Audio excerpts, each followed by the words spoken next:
Oh my, hello. I totally lost track of time. I was working on this guy and I looked up and said, oh crap, it's 4 minutes to six.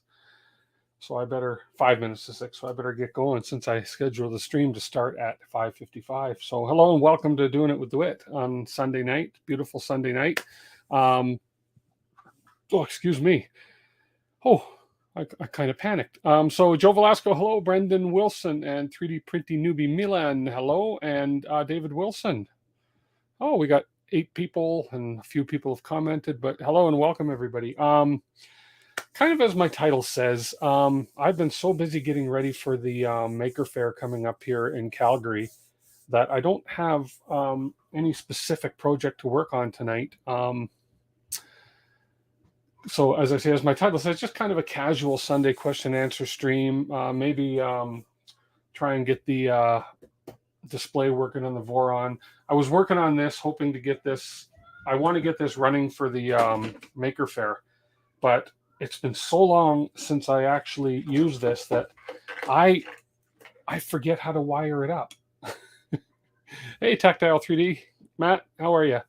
I forget how to wire it. So I have to go back to the, I got the battery hooked up. I got power because I've got my buck converter showing 5 volts here. I just kind of forget how to wire it up. And then I've got to remember which remote control I used. It should still be programmed, but maybe not. So I've got to kind of go back to the specs from Mr. Baddeley's drawings and such and figure out how the heck to wire this thing up, because there's a lot of wires. So I just kind of caught me off guard. So I'm just going to power that off and unplug the battery here. I fully charged my battery for it. And yeah, let me just kind of unplug everything here and get this out of my way. I don't even know if I got this hooked up proper to begin right now. So, I mean, I know the motors where they plug into and stuff, but I mean, so here's your harness. Here's your speed controller right here. There's the power going to the speed controller. So we have the 12 volts going to the speed controller, 12 volts going to the buck converter, 5 volts coming out to the receiver. But man, get the fire extinguisher handy. We should look. It's wiring. But yeah, so I'm going to work on this a little later. I've got to go back to the instructions and figure out how all this kind of wires up, because I want to have this, because this is fully 3D printed, of course. So I want to have all this up and running for the Maker Faire. So this guy just kind of sits, and where's his wires? Right there. He's kind of got some wires dangling out of his bum. So he just kind of sits in here.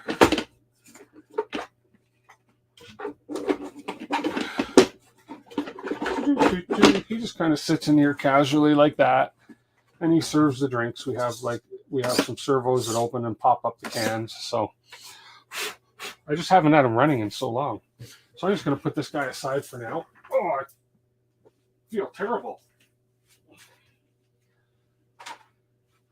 Kind of, that last half hour just flew by so fast, guys.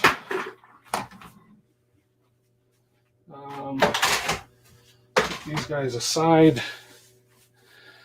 So as I say, there's no specific game plan for tonight, but because it's a Sunday stream, I wanted to continue the Sunday stream. How about the droid? Oh, this one here, up here, he might. Let's see, he might run. Let's see. I may bring this along too. This guy's a little different in the fact he doesn't serve drinks, but his head turns and lights up. Now he's got, okay, I don't have the wiring hooked up, so he's got some wiring in his brains here. He's got a Arduino Nano, I guess it is. So this guy plugs in to the hood. Well, let's see if I've got, do I have a battery? No, obviously there's no batteries in them. So where is my, this guy should be ready to go. All I should have to do for this guy is find my battery connector. I got to reach down here. Hey, Zenbender, how are you? Let's just pull this up. Oh, come on, battery connector. This guy's full of wires. There we go. So there's my battery connector. Well, let's plug the battery in and see what happens. I'm a gutsy guy. And of course, nothing happened. Is there power anywhere? Do I actually have a... It's been so long since I've used this. Oh, there's my power switch. My power switch is buried. I didn't... after we built these, I put an actual power switch on the outside of the other one. And I intended to do that with this one, but just never did. So I do have a power switch down here. I see. He is covered. If you saw the mess of wires in here, actually you can probably see the mess of wires in here on the overhead. Here if I pull this over here. And less of my belly and more of this, but there's just a mess of wires in here. So let's pull the power switch. Okay, there's the power switch. So if I turn it on, let's see what happens. Okay, I got beep, beep, beep all around, which is a good sign. Now, let's just see, before I even attempt the dome, see if one of these things controls it. Let's just see. We'll power this on. Okay. No. So this guy, I have a feeling that my transmitters and receivers have to be reconfigured. Maybe. Let's just see. This guy says model select, model 2. Let's go to model 1. Okay. Let's see if this is actually... No. So not this controller. Well, it's not programmed. Let's try this controller. I just don't want it to run right off my desk. Been working on the 2.4 all day and putting a stealth burner on it. Cool. Hey, Liam. Okay.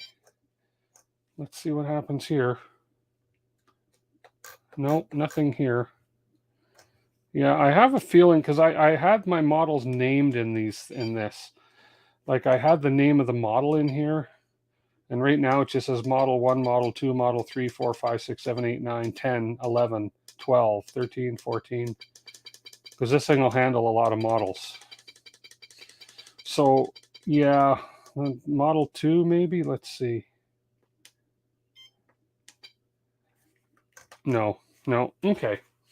I have to spend some time and go back kind of to the drawing board. Not the drawing board, but go back to the instructions for these guys. Let's power that off and get the battery out of there. Yeah, I got to go back and figure out how to program those remotes again. Those remote controls again. Why do I have stickiness all over my desk here? Oh, I have a sticky mess right here. Yeah, who knows? I might have spilled something not knowing it. Anyways, yeah, so, but I'd love to have these two at the show running because they work so well. So anyways, so that's the two that I'm going to do. Like, this guy lights up, his lights light up and all that because we got some LEDs up in here, and I've put my plug right in here to plug the Arduino Nano board is all hooked up to these LEDs, and then I plug in here and it gives it power and everything like that. So anyways, and this guy just fits on here magnetically. So we're going to get him running too. And then I've got a third one, a little one up there. I don't remember what he's called, but I don't know. If I can get one of them running, I don't mind bringing the other ones just for display, but I'd love to have one of them actually running. So you're back and now moved into your new place finally. Oh, that's good, Apprentice. Awesome. This one, I know I don't have sound on them, Joe. I wasn't really... There's room in there for a... like, there's a speaker hole right here, and I have the speakers. I just didn't have the knowledge to program the Arduino for the sound yet. So I can still add sound to him. I could actually add sound to any of them if I wanted to, but I just have to teach myself how to actually do that. So maybe what we'll do, I feel like I'm holding my droid brains, which really it is, my droid guts. I'm going to get rid of these pieces. I'm not happy with these. I got to reprint these. So they go in my recycle scrap box.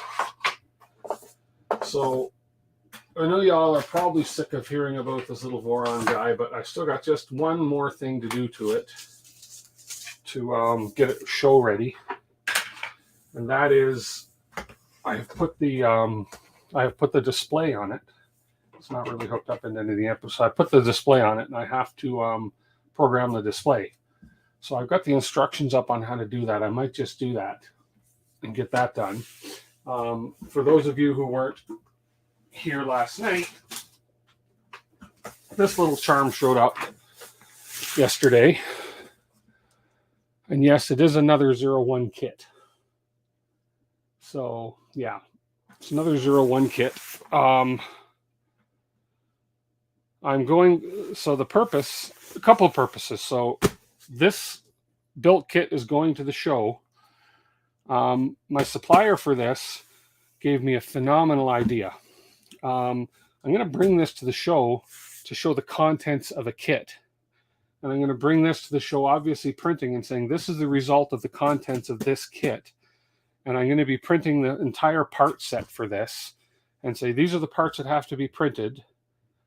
This is the kit you put together, and this is what you get out of the whole thing. So kind of like a whole from beginning to end type thing. And then after the show, I will be doing building of another kit with the knowledge of how it's done because I've done this kit. So let me just put this down out of the way again. Yeah, so that's coming up.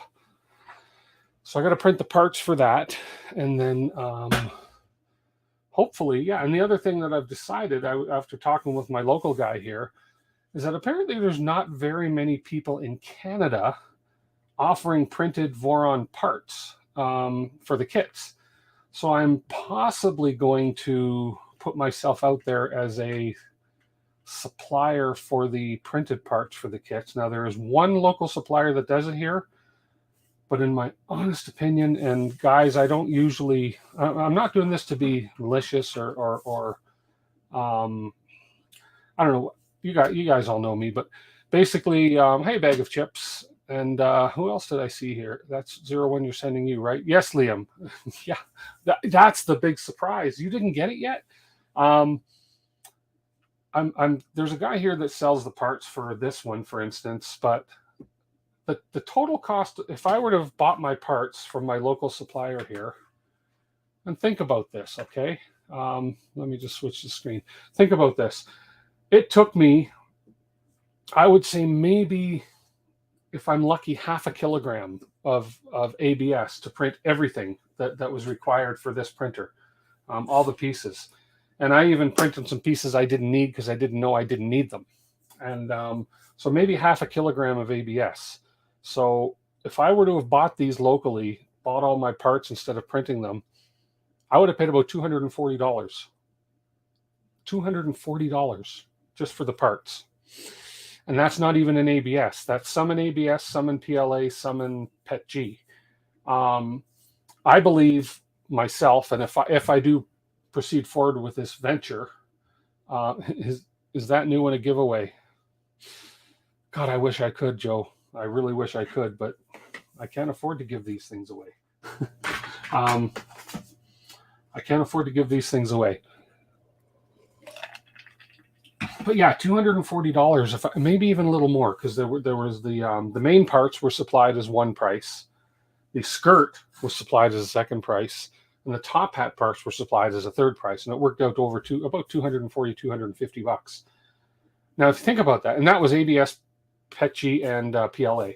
I printed everything in ABS just because the printer prints it extremely. My flash forward prints them extremely well. Yes, I can print them on this too, but I have a flash forge with a bed 6 times the size of this. I can get multiple parts up. So if I do go forward with this venture, That's a $200 per set potential. Yes, Mike, of course it is, but I don't want that. I don't need that much profit if I do proceed with this.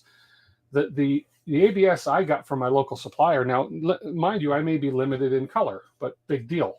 We'll offer a black, a white, a gold, a green, and depending on, there's another couple suppliers of ABS that I can get, but $40, $44 at the most, maybe, for a roll of ABS. Okay, so, and you could get, let's just assume you get 2 complete kit parts out of a $44. Let's round it up to 50 with shipping, just to be, for whatever. So $25 a set cost for ABS, plus my time and my printer time. So, which, let's be honest, printer time you can't charge too much for these days, because when you can't charge, say, $5 an hour for printer time, because nobody's going to buy your parts.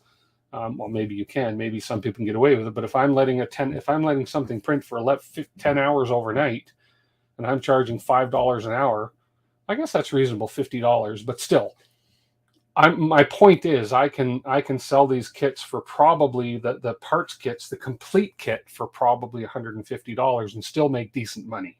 So, anyways, that's what I'm thinking of. The Lexan panels are included in the build kit.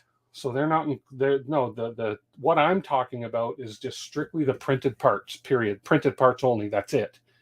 All these acrylic panels, and even the back acrylic panels, came with the LDO kit. So, yeah, and that's it. They're charging around 125 US to print those. Yeah, and I'm looking at 125, 120 Canadian. So we're looking $99 US, something like that. So, but that would be local, because again, if somebody in the US said, "Hey, you're charging a lot less than I can get them for, what do you charge to ship it?" Well, that's going to be the killer to ship across the border, is shipping. But locally in Canada, to ship a package of these by ground is nothing. So, anyways, and apparently there's only one place in Canada that is offering printed parts for Vorons right now. So. And it's not who you may think it is, from what I understand. So we'll see what happens. Oh, thank you so much, Apprentice. You like my shirt? Aha! That was kind of inspired by this guy. So I got more shirts to do too. Yeah, so that's where my brain is thinking about doing once the show is done and everything settles down. And well, no, I shouldn't say once the show is done, because if anybody is interested in the kits at the show, because I'm bringing this and the other one to show, I may just put myself out there and say, hey, and if you don't have a printer at the moment that can print ABS, and I'll say you don't want to do it in a non-enclosed printer, you don't. I'll say I am offering blah, blah, blah. So we'll see. We'll see what happens. We'll see where this goes.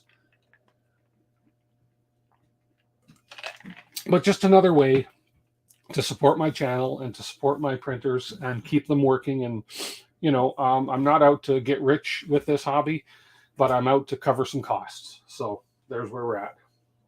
So anyways, I gotta figure out where to stick my little serial number sticker on here. My plaque, my Voron product number, or whatever it's called, plaque on here. I don't know where to put it yet. So, but I need to take the, do these doors just lift off easy? Let's see. I think they should. Oh, no, it doesn't lift off easy at all.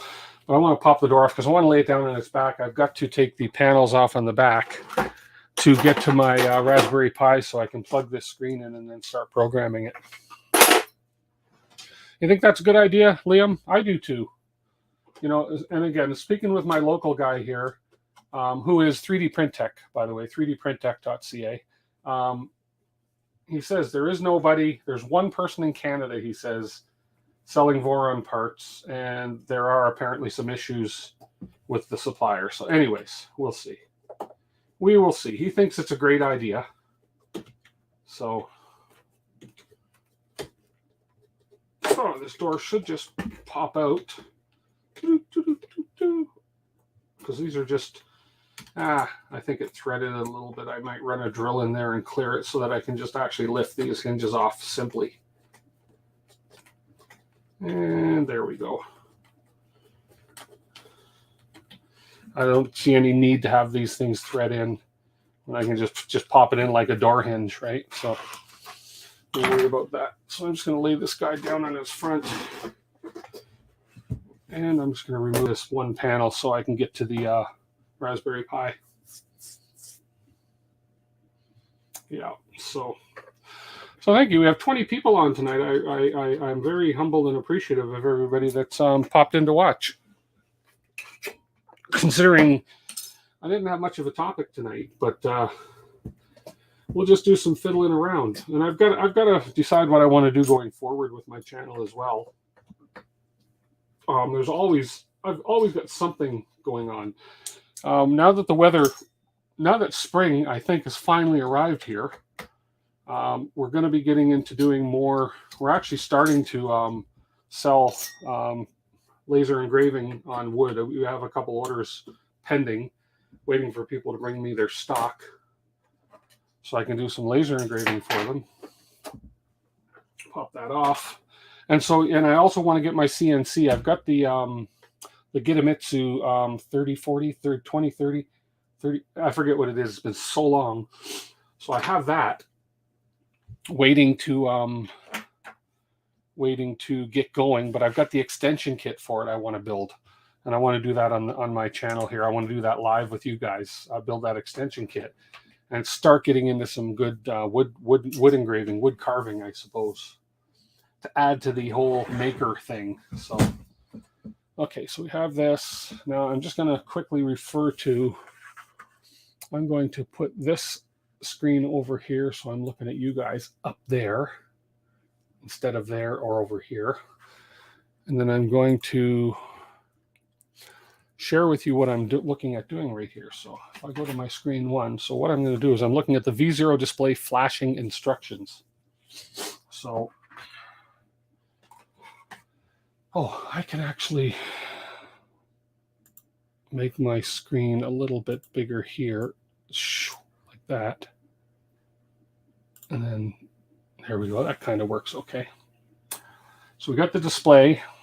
I don't know if I have to take it out of the holder yet. And then we've got the USB cable that came with the display, which might not be long enough to fit around to the front of the printer, but I can always buy a longer cable if need be. So we're going to follow these instructions. How will you address ventilation for engraving in the basement? I won't. Well, I shouldn't say I won't. My laser engraver right now is in my garage, but I do intend to build a cover for it. I have the materials at my office for the sign business I can use. And I did buy one of those, I don't even know what you call it. It's an inline blower so that you put a 4-inch pipe into the enclosure and then a 4-inch pipe out to my window right up over here. And then it exhausts out the window. So, but I haven't even come close to building that yet. But that's why I've been waiting till the summer and the warmer weather, because my laser is in the garage. The CNC will be in the garage, although the CNC can do down here because it doesn't, all it does is put wood chips around and they can be vacuumed up. It doesn't really burn anything. So 3018 to a 3040. There you go, Liam. That's right. Exactly. Okay, so let's just see the first check. Connect the board to the host Raspberry Pi via USB. So we will plug in the USB into the host. Tell me that's going to fit because they just, perfect fit on this. And then we'll plug it into the Raspberry Pi. I guess any USB port will do. Okay. Okay, I'll just actually make this screen bigger so you guys can kind of keep an eye on me here. Actually, or do we want the overhead? That doesn't matter. We can do this one. Okay. This step depends on if your board has firmware on it or not already. And I don't think this has firmware on it already. I'm going to guess it doesn't, but we'll see. If you have a pre-flash board, install the boot jumper and reset the board. This will put the board into DFU mode. If you have an unflashed board, the MCU's default to DFU mode is their mode if there is no other firmware installed. Confirm the board enters DFU mode in step 4. Connect the host to the Raspberry Pi SSH. Well, let's turn the power on here first. Well, should we plug it into power? How about we put some actual power into the machine and then we turn it on? There we go. And nothing is coming up on this screen, so we can assume that this has nothing. Anyways, we're going to follow the instructions. There we go. Okay. So connect your host to Raspberry Pi SSH. So that would be Putty. So let me minimize this.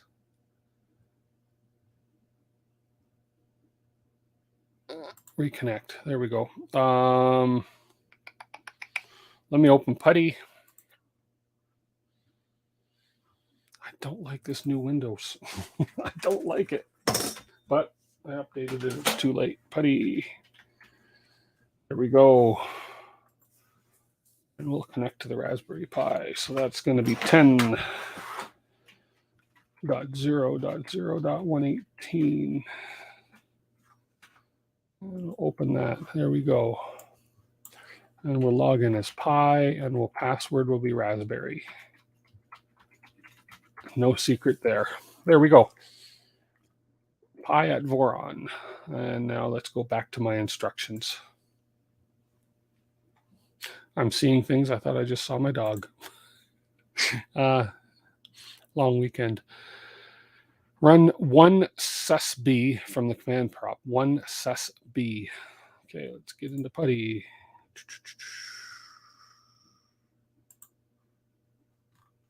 Oops, that's the wrong Putty window. That's the old one I had open.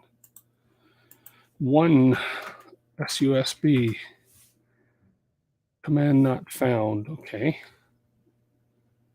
Let's go back to my instructions. Hey, Scott. Not late to the party. Didn't miss much. It's kind of a sort of a nothing stream. What I'm doing right now is trying to connect the Voron Zero display to the system, following the instructions on the Raspberry on the GitHub site. So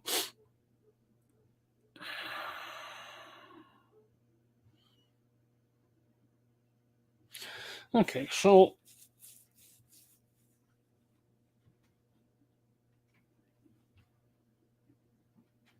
confirm the board is in DFU mode in step 4. So I ran, that's not 1, that's an L. L susb. I thought that was a 1. Let's see, L susb. L susb. There we go. So we came back with bus device. Here, I'll share my screen so you guys can see what I'm seeing here too. We came back with bus device, blah, blah, blah, blah, blah, blah. Came back with a bunch of stuff. Root hub, open Nico. So that means that's obviously speaking to the board. So make sure you see an STM32 in DFU mode listed, which I don't. So I do not see that listed.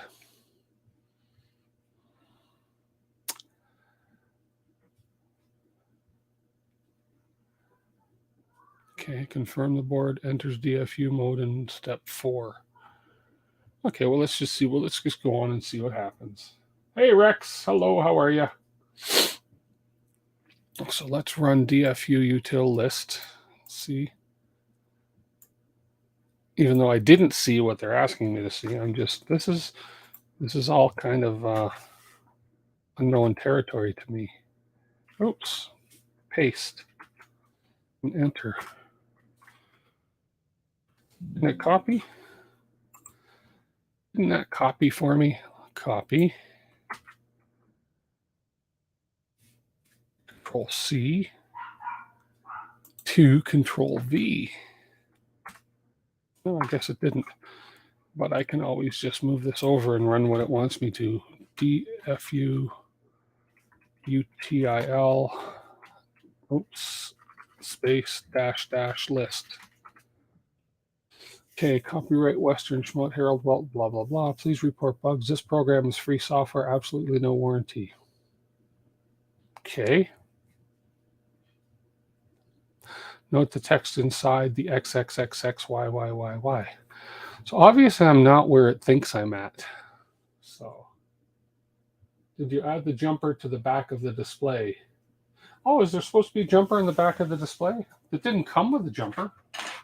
Let me have a look.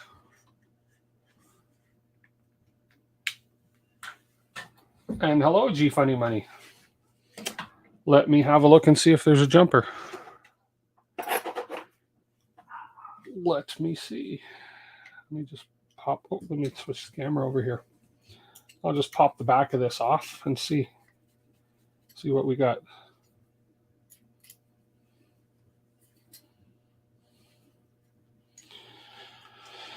Oh boy.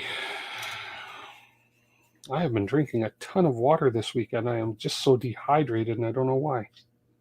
I'm not sick. I don't feel sick.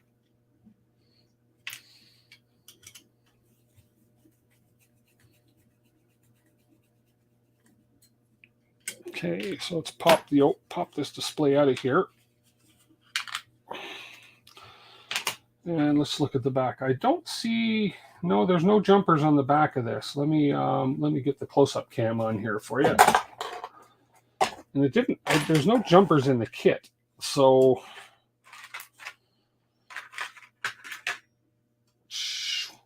come on, camera. Come on. Oh, there's a box in the way. No wonder. Okay. So here is the back of the display. Let me focus. And there's no jumpers anywhere on the back here. So you are saying, G Funny Money, that I have to have a jumper on here somewhere, I take it. So I didn't see anything. And again, I was just going with the instructions here. Connect the host to the Raspberry Pi, blah, blah, blah. Now, I didn't see anything about a pin. So should be 2 pins you add a jumper to, the boot pins. Okay. I see the boot pins right there. So if I turn this around this way, so you guys can read it as well. Oh, the light's too bright on it. So this one right here says boot. It's got 2 pins coming out. And then we have a reset. This is a reset pin. And then there's 3 pins here that say GP101. Whoops. And then these pins are ground, and these pins are like 5-volt ground, etc.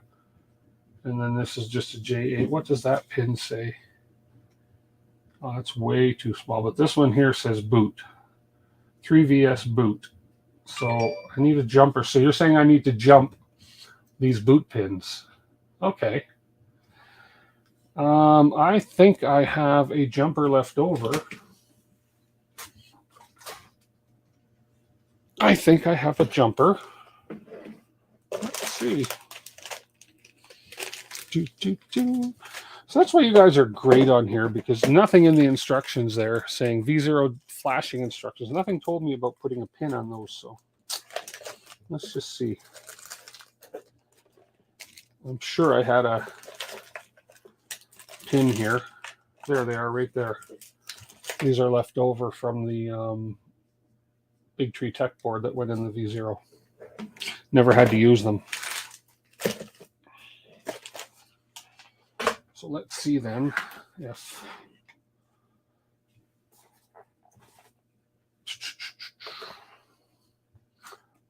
these pins should fit. I think all pins are pretty standard. Correct. Add a jumper to the boot pins and reconnect and try the L sub again. Okay, cool.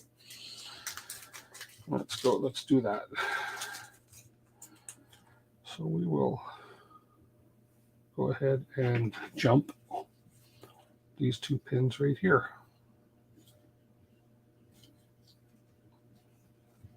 There we go. There it is. Okay. Man, I'm going to be hydrating a lot. Oh, man, I'm so thirsty. I'll just leave, I'll just snap this back together, but I will not screw that on right yet. Okay, let's plug her back in.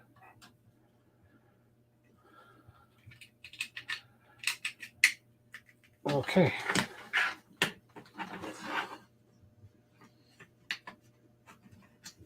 And we'll try that. Let's go back over here.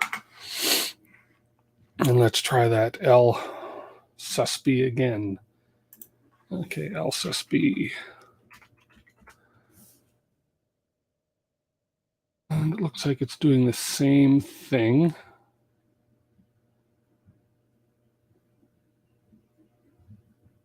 Unless I have to reboot. Well, I'm just going to reboot this. Reboot this little guy. And we'll try that again. Once this is fired up.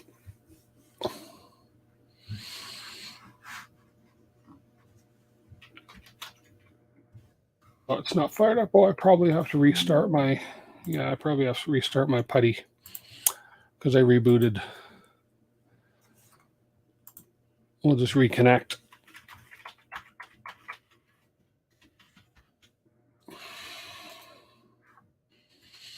Okay. Okay, LSSB. And we got the same information. Bus 2 device, bus 1 device, 04030201. Same stuff, basically. It doesn't do anything to confirm. I do not see an SMT32 in DFU mode listed. So maybe I'm in the wrong... Was I supposed to switch to a different directory, maybe? No.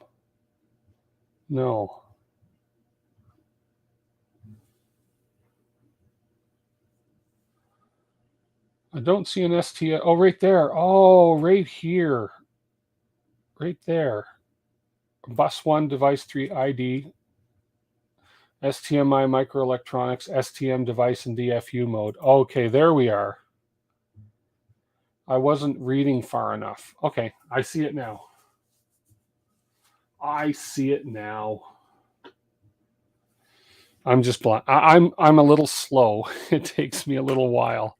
Okay, so now I'm going to run DFU -util space dash list. Okay, there we go.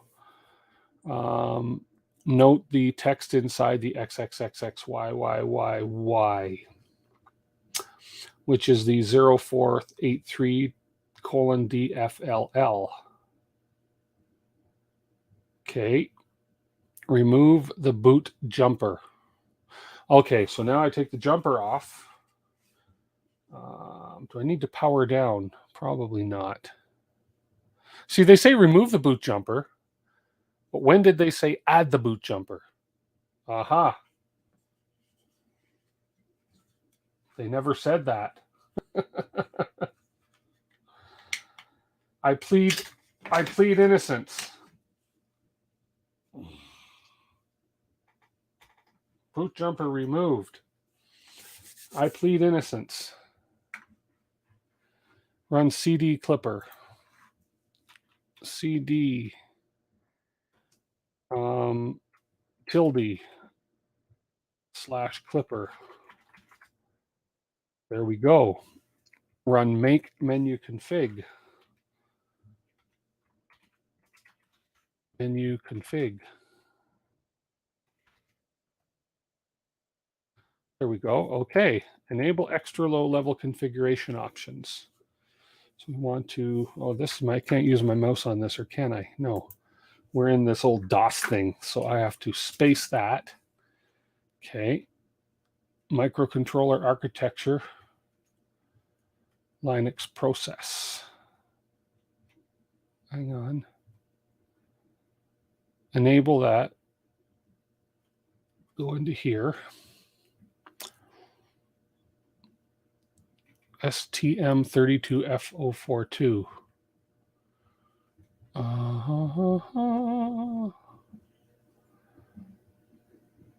Okay. Microcontroller architecture.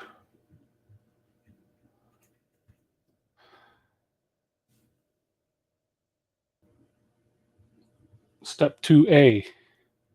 If you have a pre-flash board, install the boot jumper and reset the board. Oh, well, excuse me. Oh, man. I'm looking stupider and stupider as I go. But it didn't tell me where to put the jumper, in my defense. And I didn't know if I had a pre-flash board. Anyways, that's okay. We're good. That's what we're here for. Okay, so we're in microcontroller architecture, STMI electronics, STM32. So we're going into that one. Oops, that one there. Okay. Did I do that right? Yes, I did. STM32. Processor model STM32, which we've got. Hang on a minute. Okay, that's right. Clock reference, internal clock.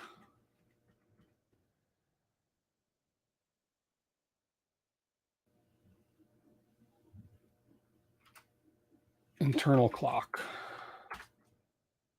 Okay. Use USB for communications. So we go in here, and then we go to USB on PA9, PA10. That is right. No. USB. No, I got to go back. Let me go back one. USB IDs. No. USB on PA11, PA12. That's not what it wants. USB, but there's no USB on PA9, PA10. There's only USB on PA11, PA12. Okay, maybe that's where I've got it plugged in. Maybe that's the port that it's plugged into. So if I go to USB IDs, specify custom step pulse duration. USB IDs. USB device ID, USB serial number from chip.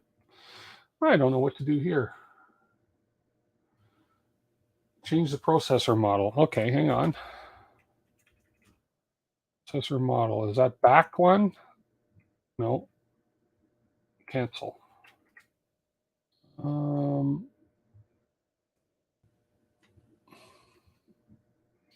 Processor model STM32F042. Oh, I thought I STM32F042. Okay. Clock reference, internal clock. We've done that. So now we're going to go US communicate USB. Ah, there it is. Okay. I missed a step. USB IDs.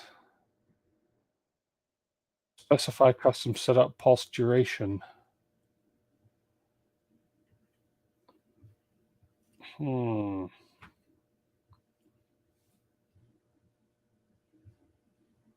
Second option under USB IDs, device ID. USB device, so I just leave that like that, I guess.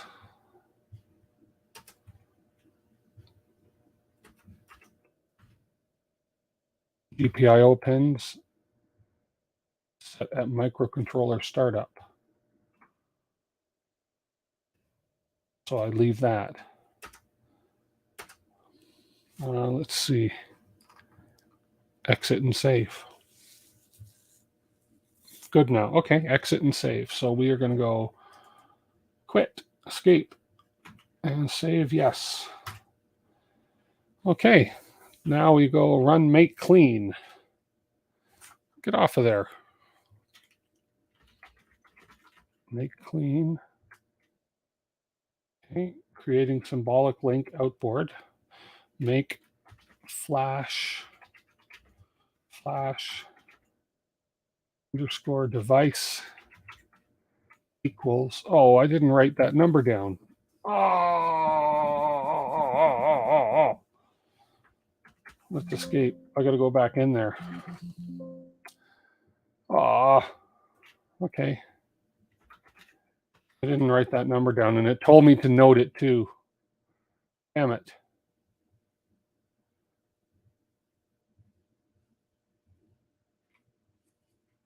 DFU-UTIL. Oh, I got to change directories now, though. Back to the. How do I get back to the main directory? CD. Is it just tilde? Yes. I've got to find that number. DFU-U. Hopefully, I don't have to redo everything, but we'll see. TIL -- list. Yeah, I got to write that down. It didn't tell me to write it down, but I should have. Oh, it was still on the screen above. Oh, you're right. Okay, I can go back to it. 0483 DFLL. Okay. My bad.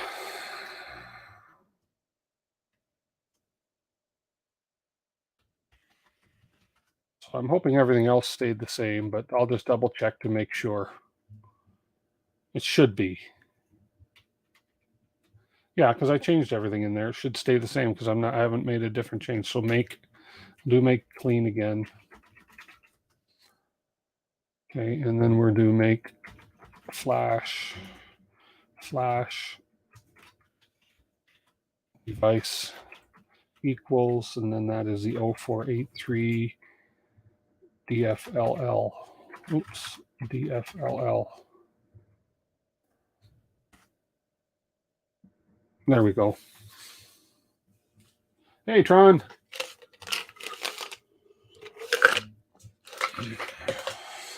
I get there. It's a long way around, but I get there.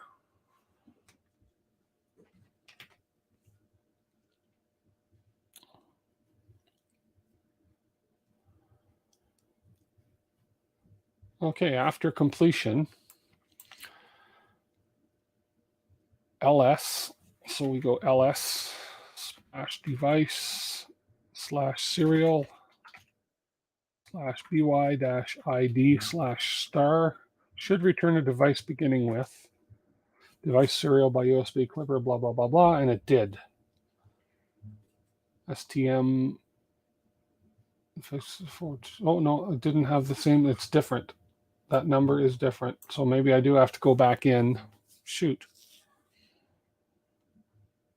It should be a F042 and it's an F103.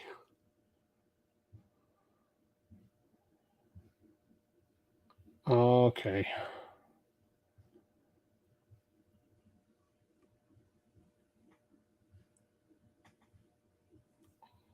Okay. Oh yeah, I've got this to print lots. Well, not lots. I've got it to print a few things so far. So I'll show you after. But we did a nice. I've done a benchy, a couple cubes. I did a part for. I printed parts for my display. But I got to go back in. I think I have to go back and reconfigure in the make menu config. Let's just see. No rule to make target make.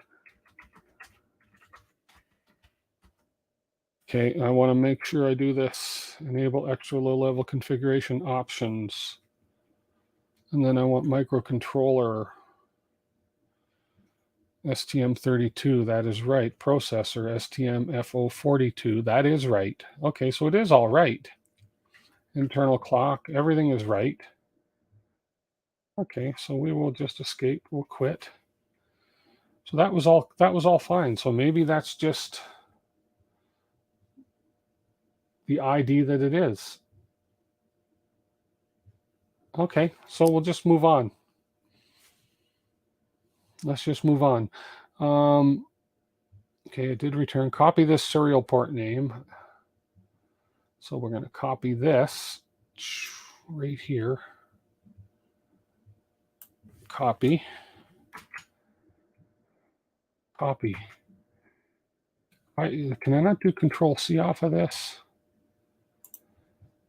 Come on. How do I copy in Putty?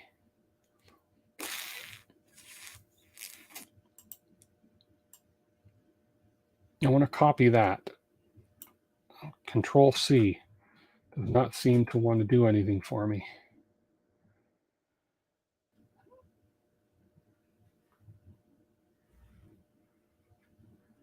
Aren't those 11, not LL?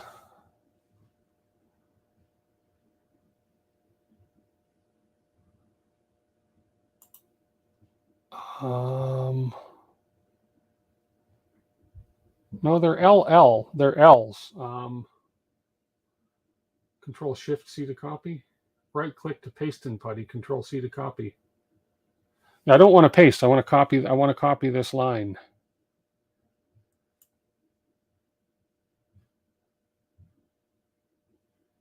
Yeah, they're LLs. I know that.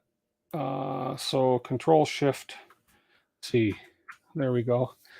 Okay, so it's saying to copy that and place it in your MCU display section of the display config file.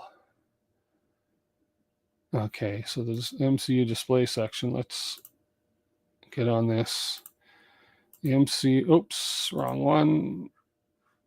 Let's close this. Printer config. Oh, my MCU display section is right. I don't have it. Okay, I've got to find my MCU display section. Let me go back and have a look here.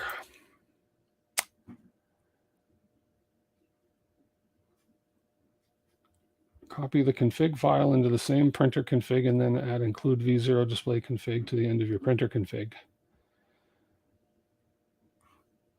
Okay, let me find, so I want to find my MCU display section.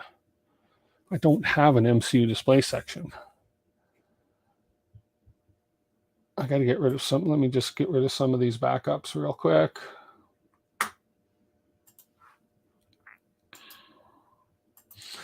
Don't need to keep all these.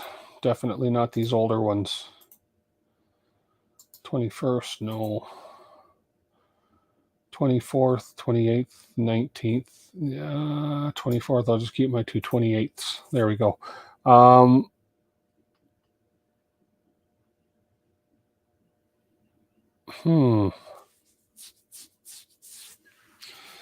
I just got to read my instructions again here.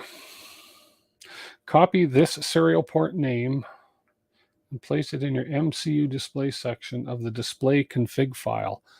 I do not have a display config file, so I guess I need to create a display config file.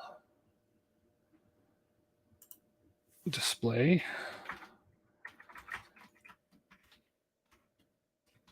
Config.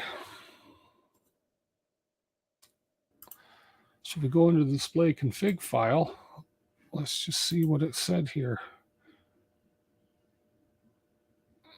MCU display. Don't know if this is right, but we're going to try it.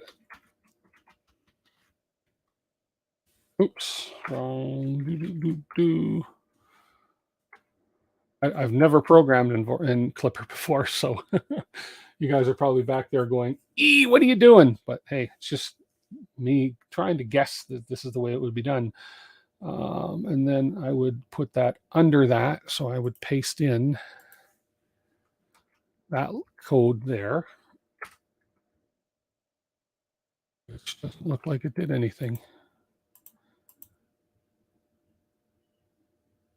I'm just curious. So if I save and restart, I'm just curious, see if it should spit me an error if there's a problem with it. But I'm curious, looking under these other configs, blah, blah, blah. Okay, so they really get right into it. Yeah, I think I'm okay. I think I'm okay with the display config, I hope. Yeah, it looks like it's did that. Blah, blah, blah. And then your board should now be used with Clipper. Use this example config file to get the started best options to copy the config file into the same directory as printer config. So it should have been called V0 display config. Or I just call it display config. Okay, yeah. Hey, Diamond Dog Racing. Your first resin printer today. So much to learn. Yeah, well, I tried resin. I sold my resin printers myself. I it's too much for me. So we're going to copy this, include V0 display config, and I'm just going to rename that. So if I go back to my printer config, and it said basically at the bottom of my printer config, I can put it anywhere, I'm sure. Let me put it, it says put it at the bottom, to the end of your printer config to include the file. Okay, we'll do what it says. We'll go to the end of the printer config. Or is there, oh, there's a printer config up here somewhere. Printer config. Let's just go down. We'll put it at the bottom. We'll see if it works. I'll just stick it in here. And we're going to call that just display config as opposed to V0 display config. There we go, and save and restart.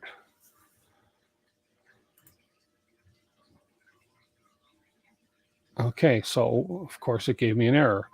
Include file does not exist. Okay. So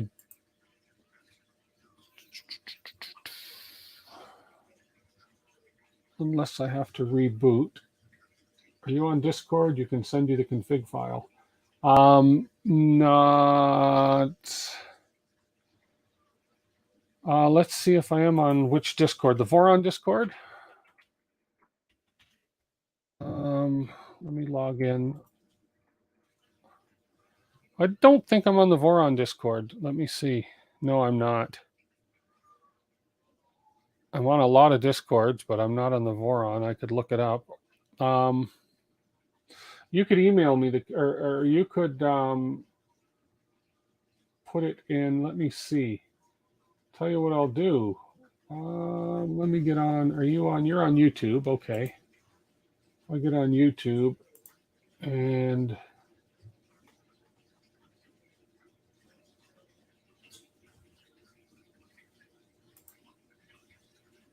you should be able to, let's see. How else could you do that to me?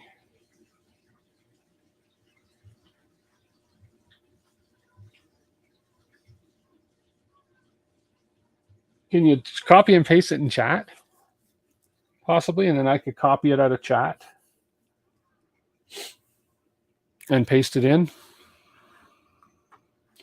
Let me get rid of this Discord window. I'm not on the Voron Discord yet.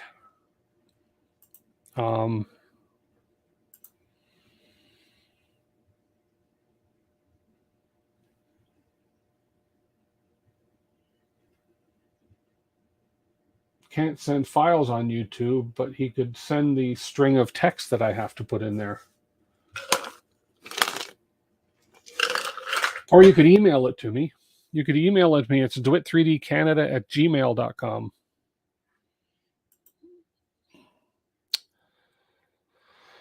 So the error is obviously printer config. Yeah, the error is in the printer config when I added that, when I included display config at the bottom. So that's got to come out of there for sure. And then I can save and restart, and we'll restart. So, and this is just me being new to this. And not there we are. We're restarted. We're fine. This is just me being new and not knowing the proper way, obviously, to create a config file. So obviously this display config file is not as it should be. Although, yeah. MCU display section of the display config file. Okay. I believe that it is it. Let me have a look. Discord. See what my Discord name is. Should tell me on the top right there. Where is my number 0406? Let's see. Right there. It's on the screen, my Discord name. Yeah, you're right. 0406. You got it. I don't think that's a secret thing because there's no passwords. Add an email to claim your account. I have added an email and it says account is already claimed. So, anyways, I don't get Discord. I don't understand it fully. So, I really don't understand it.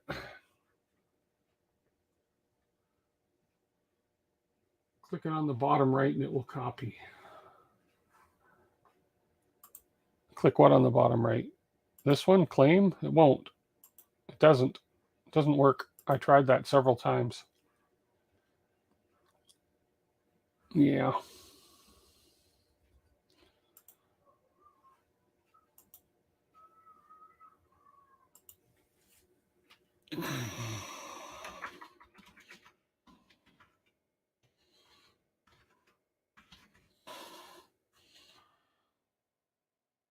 Oh, Discord is confusing. For me, it is. Oh, okay. I'm just looking just to see. That's the other way that I look stuff up is I just Google it and say, okay, how do I do it? But I think that GF Funny Money is going to maybe send me something. Sent you a friend request. Okay, let me have a look on Discord. Friend request right there.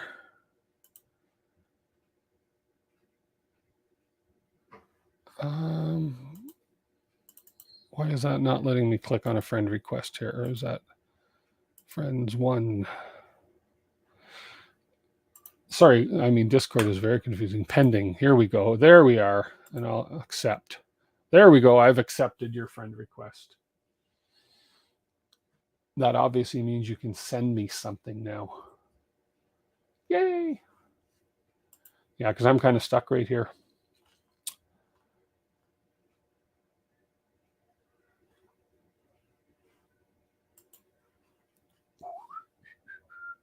Click on the, oh yeah, we got it.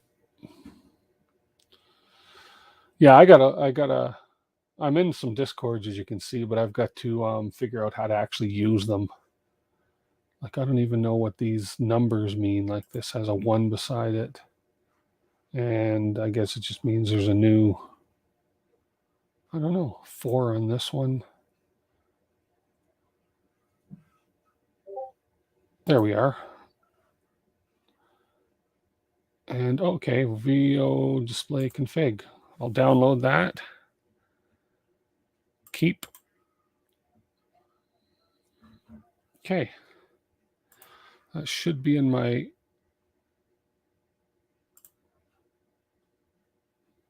downloads. I'll just double check to confirm that. There it is. Okay, and I'll import that. Let's go back to here. Go over here. Close that, and I will delete. Well, I'll leave that one there for now, but we'll upload from my downloads. This one, open. And we have VO display config. There we are. Okay. And then I put my serial in here. Okay, Command V. Oops. Ay. Let's go back to Putty and find the actual line I need. There we go. Command Control Shift copy. And in here we go Command V now. There we are. Okay. Wow. See, I would not have had that MCU display. Save and restart.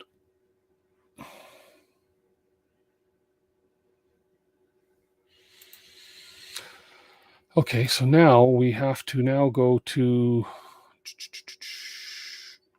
let me just copy that other line. So we have to now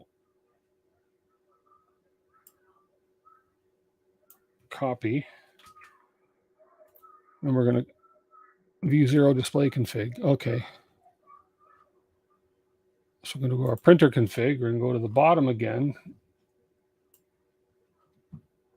And now we'll add that again.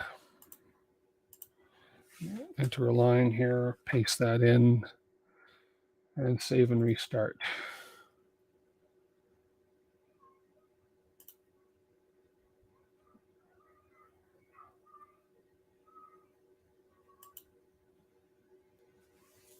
Okay, here we go. Clippy host software is attempting to connect. Please retry in a few moments. Oh, okay. It's probably, I don't know. We'll see.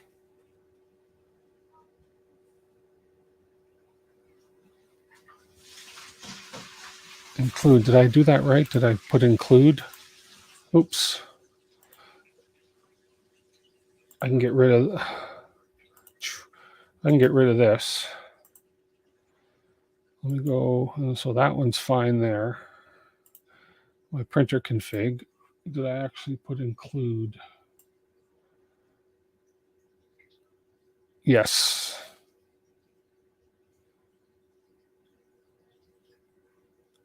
Or was it? Or is include? Okay, so include should be outside of those brackets. Is that correct? Looks like it. Yeah.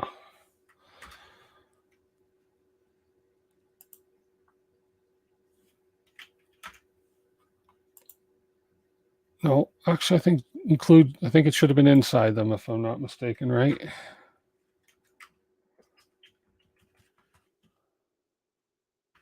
Like that. Yeah. Okay. Let's try and restart again.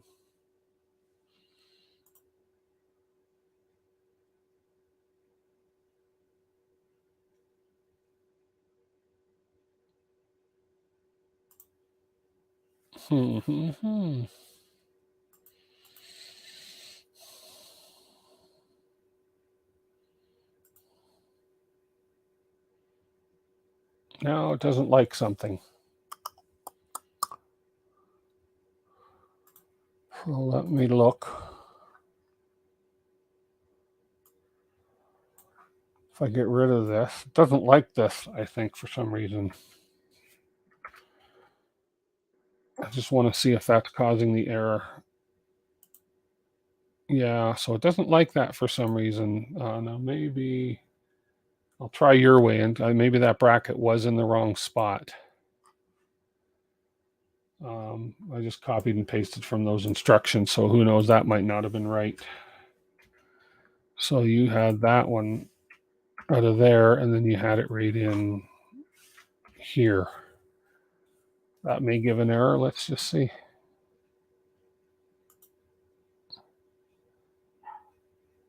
Try again. Come on.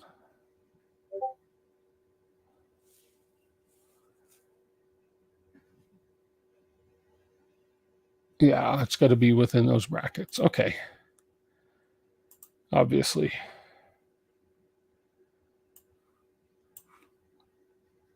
So that is returning an error for some reason. Okay. Well, let's save and let's see. Yeah. So let's just restart it like this. That's fine there. I'm just going to make sure I get everything in here named correctly. V0 display config. I wonder if that other one was an O. Let's just go ahead and type it in manually instead.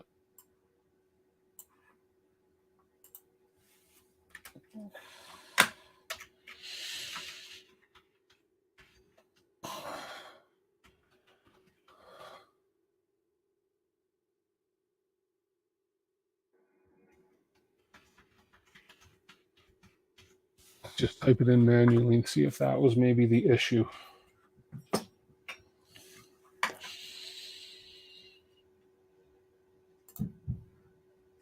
Printer not ready. The Clippy host software is attempting to connect. Please retry in a few minutes. Okay, well, we'll give it a second. Maybe it's got to program the Pi.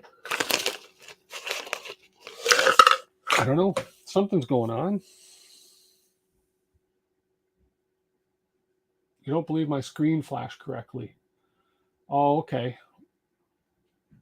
So I should maybe go back and capitalization matters. V0 display config. We have a guest that wants to say something. You okay? What's up? What's wrong? What happened? I heard crying. It's okay. You want to say your thing? Hit that like button and subscribe. Bye. Okay, see you later. Okay. I see we're into the fun of it now. Hey, Duff. Yeah. Okay, so you don't believe I flashed the screen correctly, and Zenbender capitalization matters. I think, yeah, that's okay. So basically capitalization, so it's got to be, it was exactly as that was. Okay, so maybe I need to go back and reflash the screen. Go back to up here and flash the device. Okay, let's go ahead and reflash the device then. It can't hurt to reflash it, I'm sure. So if I make clean,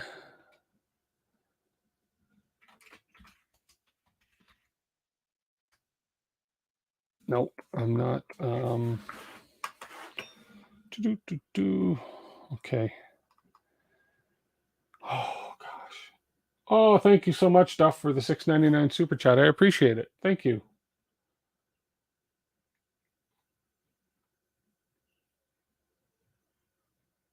And printer config, it's all lowercase. Okay, let me go back and look at that. In printer config, it's all lowercase. MCU display, serial number. Okay, let's go back. What you guys are saying in printer config, it's all lowercase.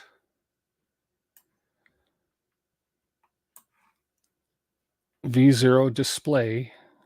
So the D is capitalized, the V is capitalized, and everything. So that's exactly as it is right here, V0 display config.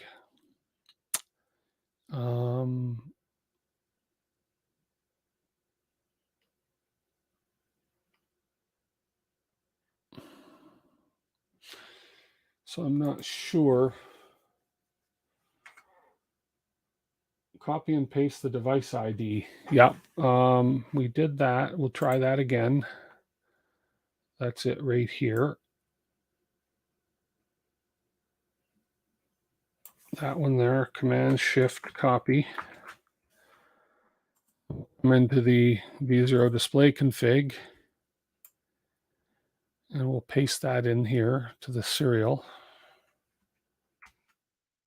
Okay. Save and restart.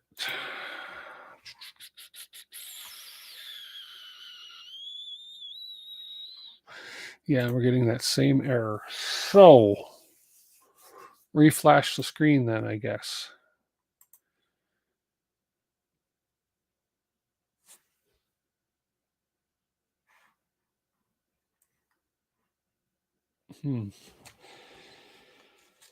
Oh, okay, well.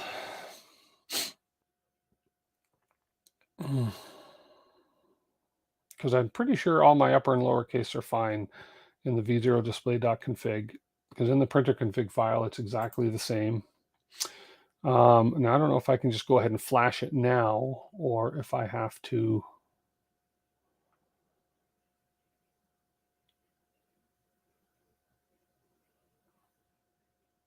Okay, well, let's try and see. Again, let's see if I can make flash.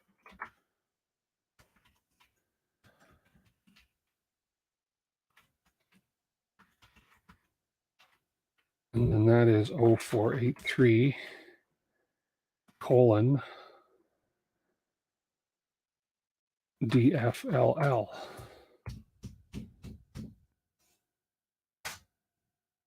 And we'll reflash my device. Hey, old curmudgeon.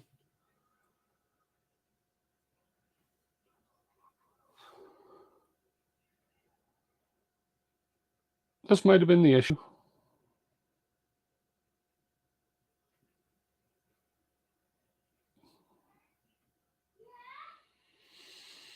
Okay.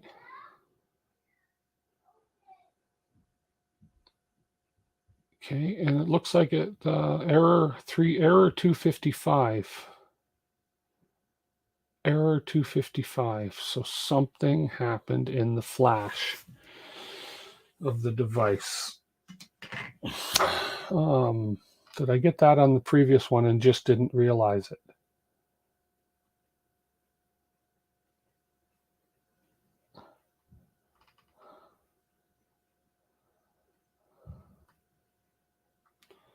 I did too. On the last one, I got the same error.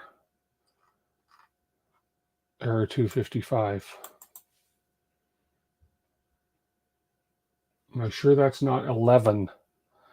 Oh, I see what you mean. DF11. Okay, well, you know what?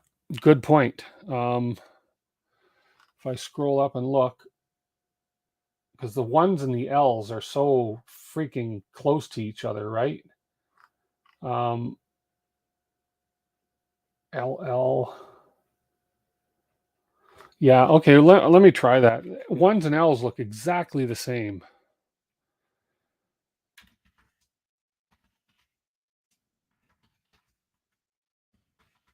Luckily, I'm a quick typer.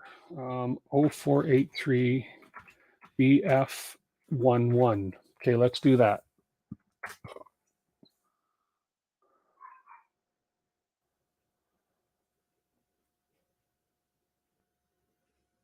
Password for Pi.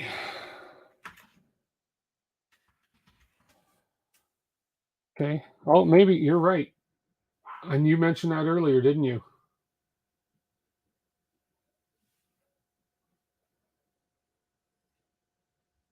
Okay. You're right. Those darn ones and L's. Okay, so let's see what happens now. Let's refresh.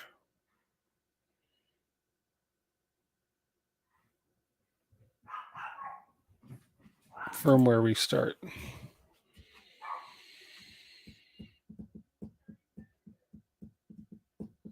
Maybe I just have to restart the machine.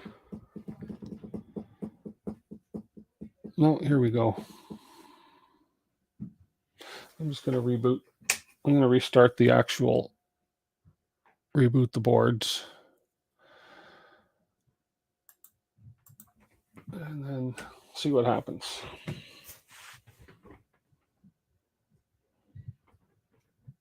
You're an hour behind, Matt. Just an hour. That's okay. I didn't think this would take this long, but it's it's me and my lack of knowledge with programming the Pi, which is and Clipper. There's a lot to learn in Clipper when you add a device like this display. I thought it was like, okay, we'll plug it in, it'll work. Well, no, you got to actually program it and tell it what the heck it's doing. Okay, let's see if this does it. Now that we're restarting.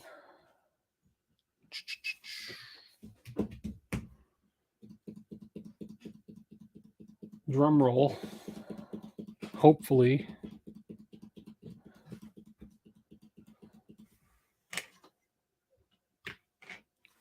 You are taking your sweet time, aren't you?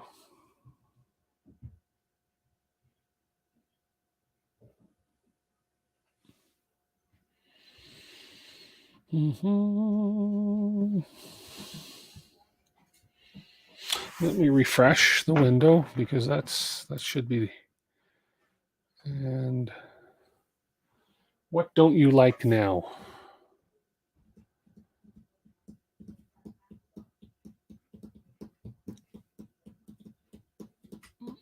What did I break now?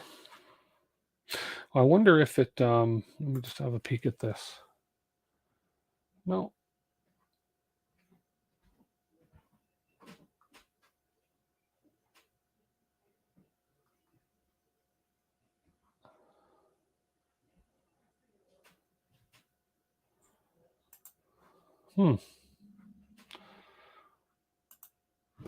Didn't like something.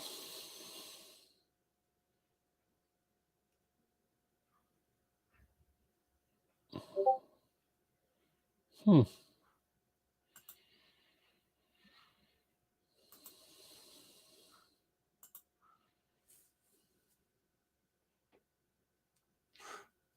Log back into Putty and run the LSUSP again. Okay.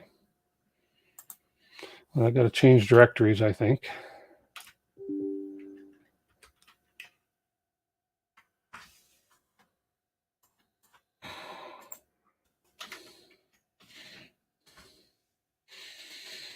Oh, I have to restart Putty.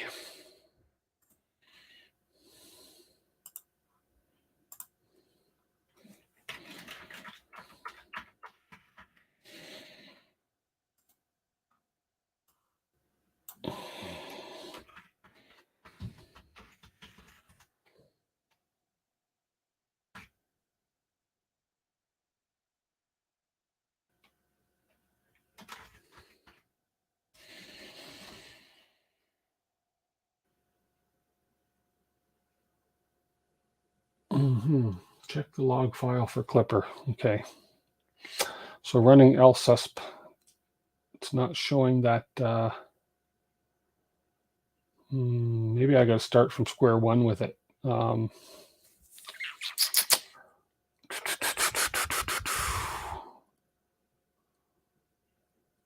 So the display is maybe, yeah, because it doesn't have the MCU in here under LSUSP. So I wonder.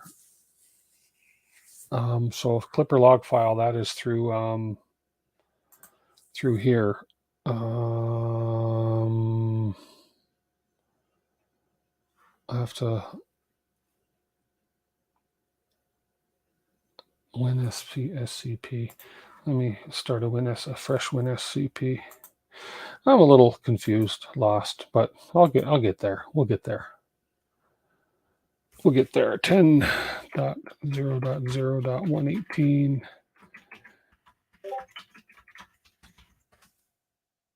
Okay, Clipper. Oops, no, it's going to be logs, isn't it? G code, no, up one more.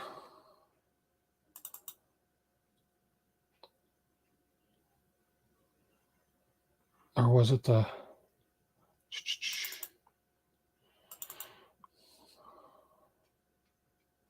Clipper logs? Was it the Clippy log?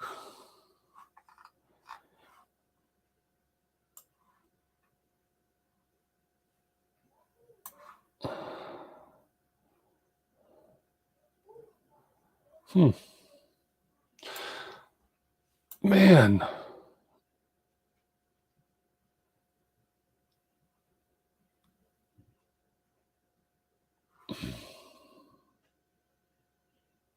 I wonder,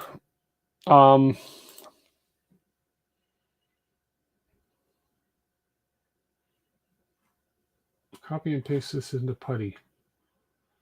Okay, hang on one sec.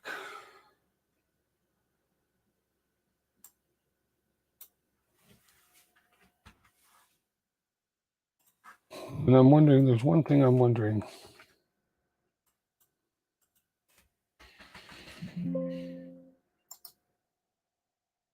Okay, why did that not copy? Copy. And not copy out of the chat and then paste. There we are.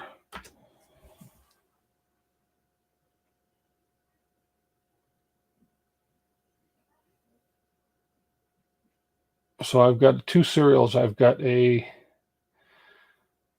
F042 and an F103. Is it the F042 one that I want? Maybe it's the wrong serial number.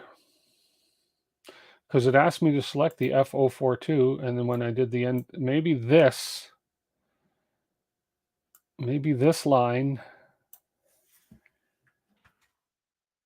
Oops. So if I think I see where you were going, because that line under the display, that's a different serial number right here.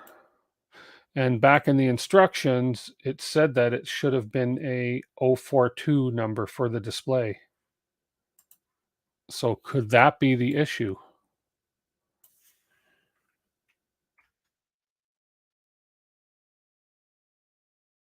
One is the printer main board. Yeah. Well, let's see what happens. Worst thing it'll do is give me an error. That's what it was. That's obvious. And look, the display is working now. So in Putty, when it gave me the other one, it gave me the wrong one. We got it working. Oh, hang on. It's on.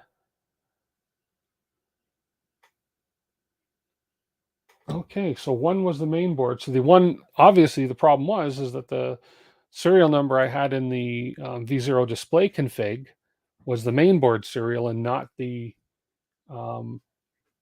the screen. So we have it working. Look at that. I don't know what it does, but it's cool. It shows my temperature, my fans, my feed rate. Boom, everything. Look at that. Beautiful. I printed it in a nice clear filament so the light would be nice and bright on it. There we go. There's a display. Cool. Okay, that was a long way around it, but boy, it worked. Thank you so much, everybody. And GF Funny Money, thank you so much. Wow. Okay, so I'm going to snap this cover back on the display. And I'm going to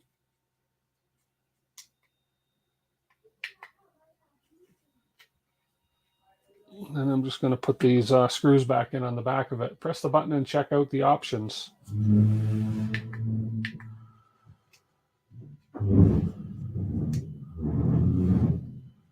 Nothing. So maybe, so I'll show you here. Here we go. Let's do this and let's focus on this.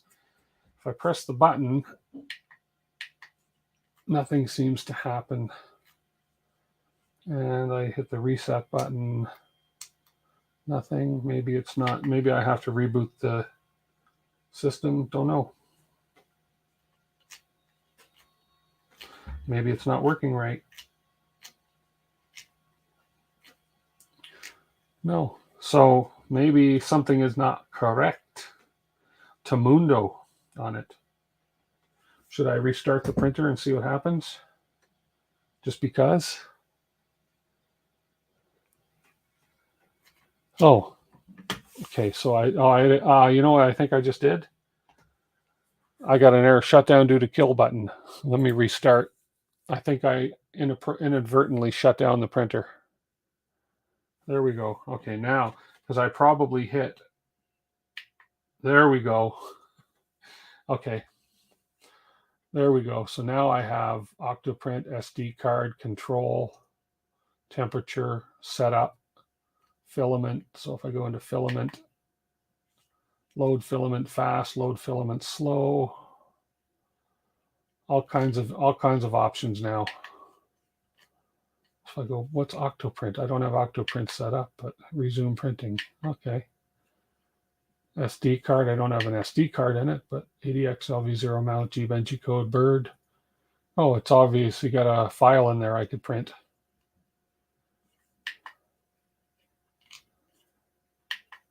And then we're back to the screen. Okay. So this was the button that I used to kill it right here. Okay, that's the e-stop button. I didn't realize that. I probably pushed that by mistake when I was doing something. Okay. Yeah. You do learn more when there's issues, Duff. Well, and me, a lot of this stuff I didn't know. Like, I didn't know I had to actually have a complete V0 display config file with all that stuff in it. Of course, I should have known that because where's my holes? Which holes did I use last time? Doesn't matter. This one. I should have known that because it needs to tell the screen exactly what it's to do. So, okay, well, see, and I know now if I get a screen for my next one I'm building, I know what to do, and I can actually copy this config file. Just obviously using a different serial number. Yeah, it is. This is fun learning. This really is. You felt the same way after you got the default Mini 1, 2, 3 RGB working, but two days later you got the clipper screen and it destroys that text display. Ah, cool. Okay, so I'm just now the big question is, do I put a gray button on it or do I print a different button? Come on, gray button. There we are. Okay, so what else can we do in this thing? We've got Octoprint SD Control, Home All. Well, let me stand the printer up before I do that. I definitely need a longer cable. Oh no, this cable can run right underneath. Okay, well let's get this out of the way. Let's figure out how I can run this cable. There's no bottom. Actually, what I'll do is I'll zip it down under this. Whoops. I shall feed it.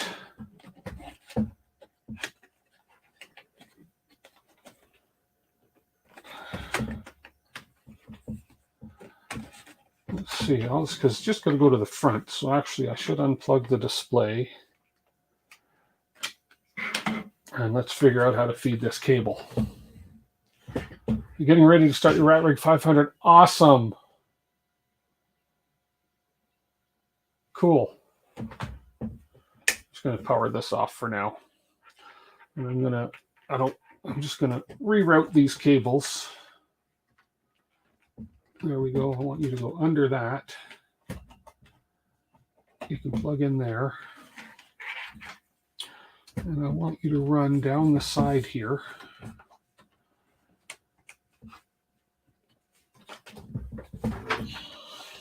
I don't want this to look messy. Can I run you in through there? Well, you're hard to get off.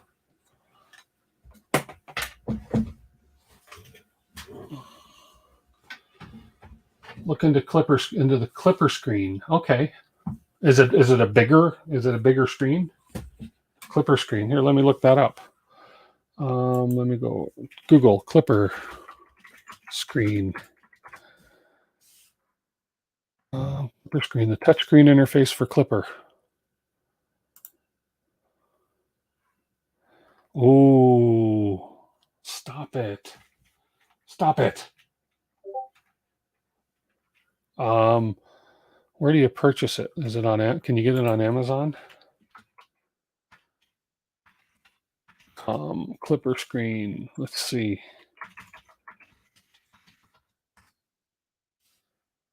No, it just has a whole bunch of hair clippers.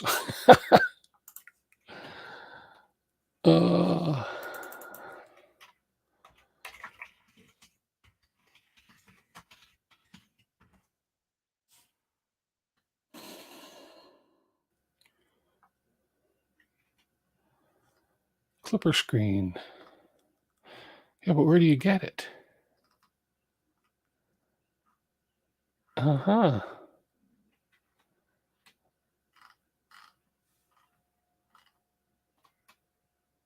Pi TFT 43. Oh, is that what it is?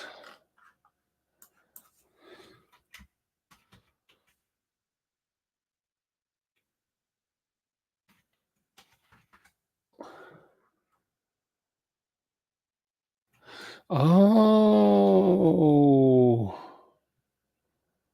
Pi TFT 50.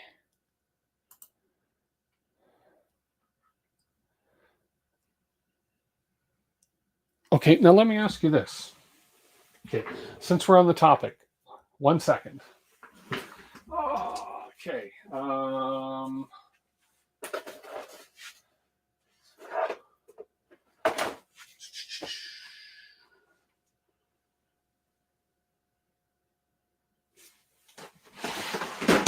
Okay, since we're on the topic, I have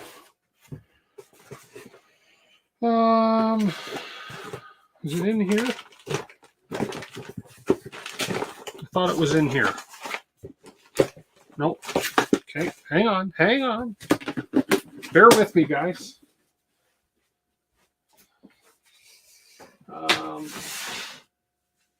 Where did I put it?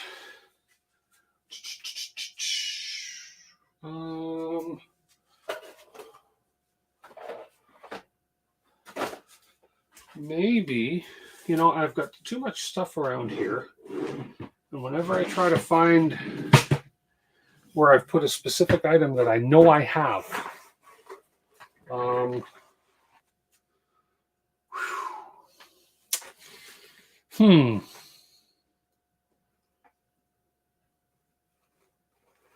I kind of agree with you there, Zenbender, but hey, if I've got it,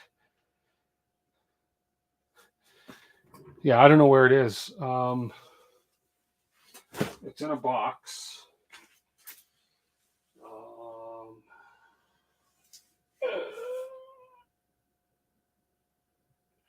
Huh.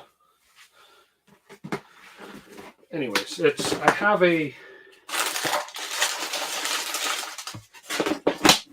no, not in that. Displays.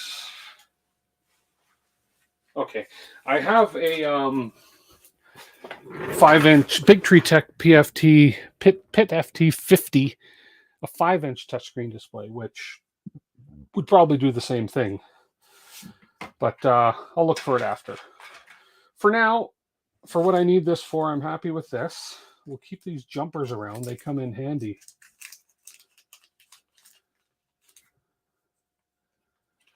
Oh, I see. Okay. Okay. Yeah. So I have it. It's around here somewhere. It's lost in the shuffle. It is somewhere safe. How many of us have done that? Put it somewhere where you'd remember it is, and then it's not there. That's irrelevant though, because fact is I have it. So let's run this cable. That just got me kind of excited. It's like, oh, I have one of them. I'll run that in behind underneath here. And that thing pops into the middle, and this is going to come on the front, and it's going to go this way. USB is coming from this side, so this has to pop through one of these front openings. So let's turn this sideways just carefully here. Pop you through, and let's see if this is gonna work. So we have you here. That's kind of blurry, isn't it? Let me see. I think this camera is out of focus.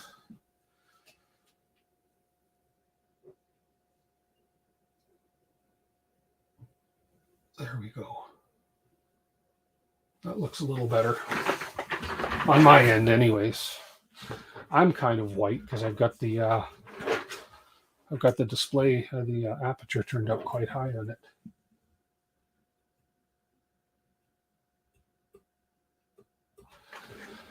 Okay, this clips into here, like so. And then this will plug in. Let's plug you in first.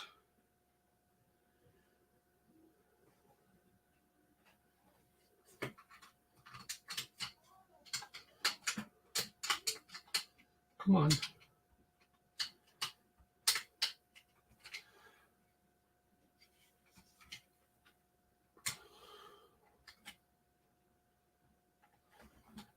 Oh, tell me I don't have to separate. No, that plugged in before.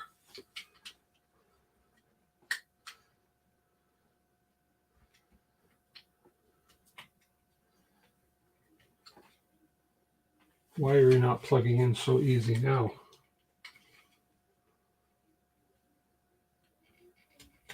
There you go. There we are. And then this just slides in here, like so. And the wire can just kind of go, just kind of like that. Now, if I turn you over,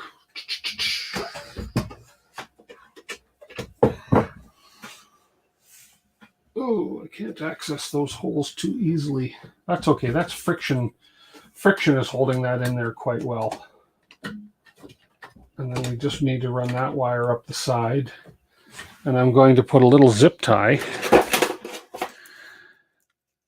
to match the frame. If you have to flip the USB more than once, then you're just playing with it. Hey, Jason, we got the display working, Jason. And it was big thanks to G Funny Money for helping me do this. Yeah, maybe for the rat rig, G Funny Money. I don't have a display hooked up to the rat rig at the moment. So I'm just going to run a little zip tie up through here, through the back of my frame, actually, probably up a little bit. Maybe just up to the back of the frame here, just to hold this cable from coming loose and dragging on the bottom of the printer. And then this will just sort of be discreet on the back of the, there we go. Just so that holds that cable up out of the way. Okay. And then we'll snip this off. There we go. Tuck it back. And then you can hardly even notice that there's a zip tie there. Oh, there we go. So I can now come to the back. Oops, not with the display on though. Let's pop this out for a moment. And I'm just going to put my back cover back on because I'm pretty sure I don't need to get in the back here anymore for the time being. I don't need, actually, because I don't have cooling fans, maybe I should just leave that back off. Plus, it'd be cool to display this thing built like this at the show without the back on it. Yes. So we'll just leave the back off for now. This is a Voron V0. It is a cute, tiny little printer. 120 by 120 build volume. It's a home kit. It's a kit you buy. This particular one is the LDO Motors kit. I don't like the way that's coming through there. So I might just take this USB.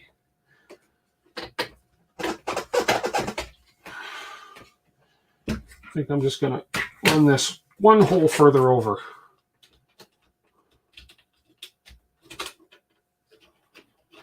Over to this one. Yeah, I think that'll put a little less stress, a little less strain on the wire. I'm going to run up. I'll fire it up here and we'll do a print. Now that we got everything kind of all configured. There we go. Yeah, that's better. That's better. So there we go on the front. I'll give you guys a view of what's on here. So focus. So there we go. So just got this guy coming out the back here. I don't even think I need to worry. I can go in there and adhere that in a little later, but I kind of like the gray button. What the heck?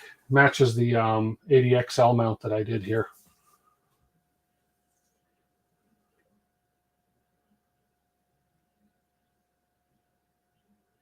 Nice, David. Fluid version is the mainsail much better. I don't think they're supporting fluid anymore. That's what I understand. Okay, I want to... Do I have a small bit? No, I don't think I have. Or do I? I just wanted to quickly... Oh, I can take this view off. Oh, it does fit. It's hard to get at that piece maybe from over here. I just want to bore these holes out a little bit bigger so that... no, that's not going to fit. I'll do that later. I'd like to just be able to drop my door on and off just like a standard hinge instead of having to actually thread the screws in. I just have to bore these two holes out a little bit bigger to accommodate that. So I put the door right here. Here we go.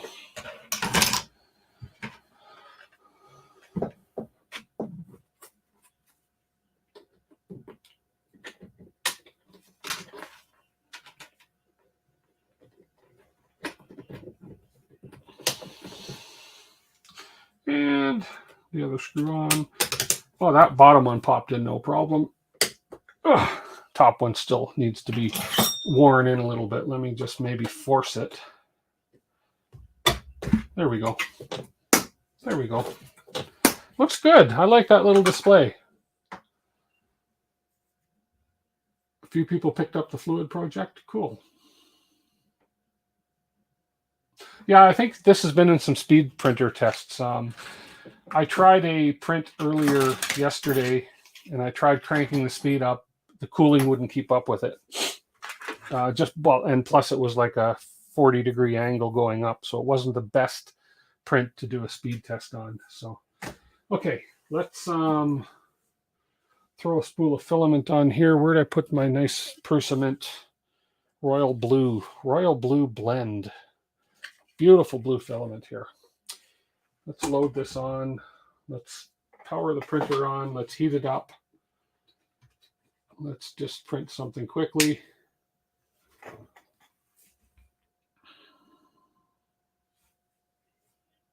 Oh, okay, cool. Okay. Did the power come on? The power came on. The display will come on, I'm sure, when things boot up here.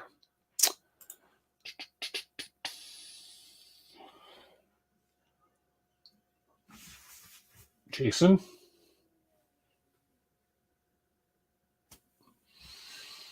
There you go.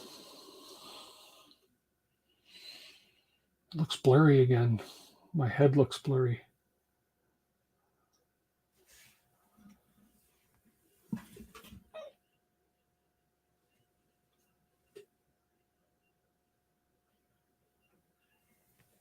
There we go.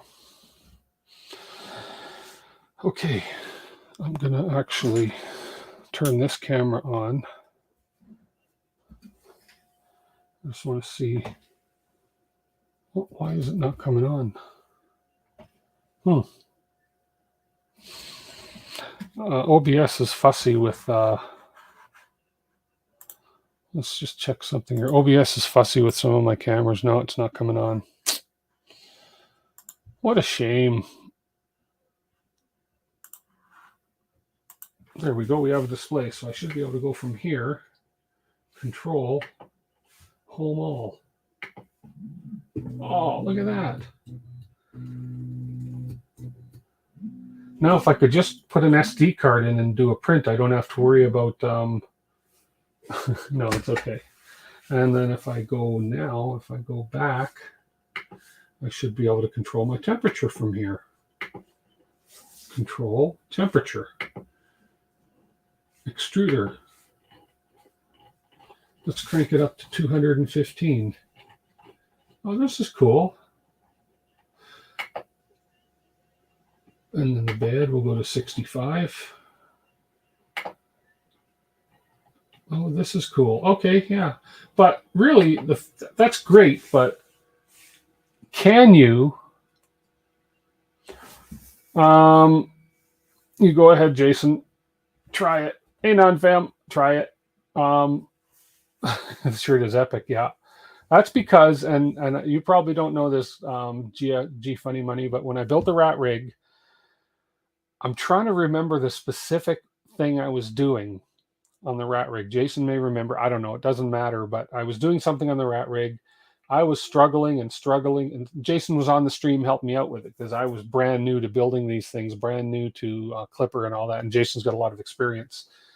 And I was doing something that I was struggling with, like just, and I finally got it. Or no, I don't think I quite got it. And then Jason turned around and said, do you want to know the easy way? And I was like, oh. So that's where this was born from, because that was awesome. And it's great that he does that, because, and he did it a few times, because it's like, let me struggle with something, let me try my way, and it's like, okay, now here's the easy way to do it, and then that helps retain that memory more, although I don't remember what part it was for sure. So oh yeah, one of the idler assemblies. Yes, that's true. It was. So I can slice and upload several files and load the prints from the display. Oh, I can. Oh. So if I go back,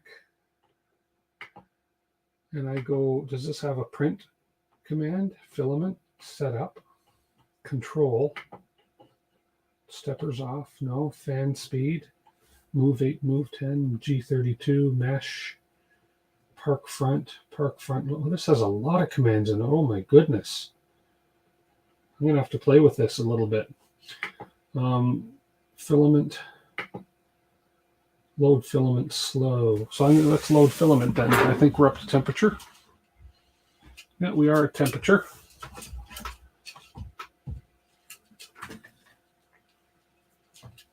Hard lessons are long. They are. You do. You remember things. Absolutely. I can't remember how many. I can't. Why is there a kink in my reverse PTFE? Come on.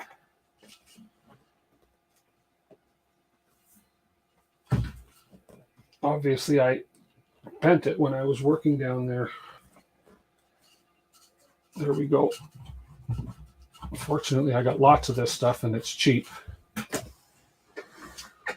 My reverse Bowden tube. Okay. So let's do a slow load.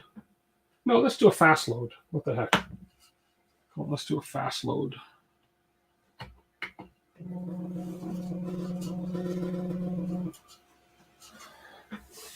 Okay. Let's do. There we go. Oh, fast load's too fast. Slow load. There we go. Fast load was a bit quick.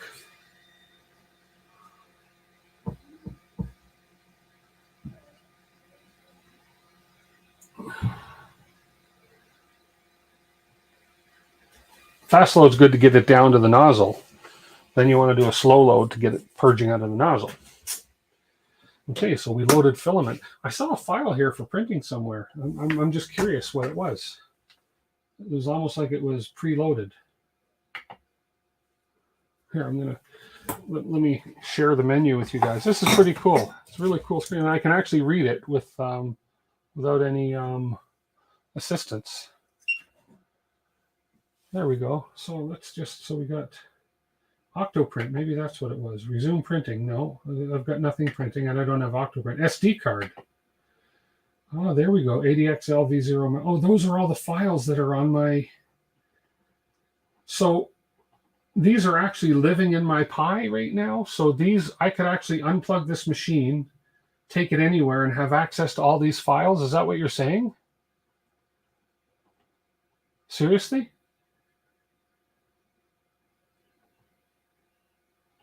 Wow.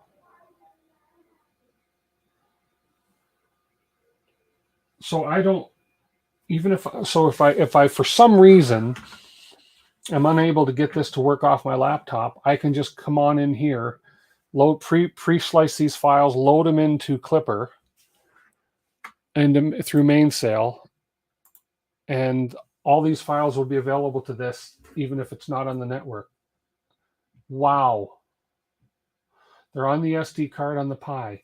Oh, cool. Okay, well that makes me feel so much better, because I have read, I've got this little guy. It's a little mini pocket router, and I have read, and I cannot figure out. I can't wrap my brain around how that would work with my laptop, but I will try. Okay, that's cool to know. So let's do a benchy. Let's start a benchy.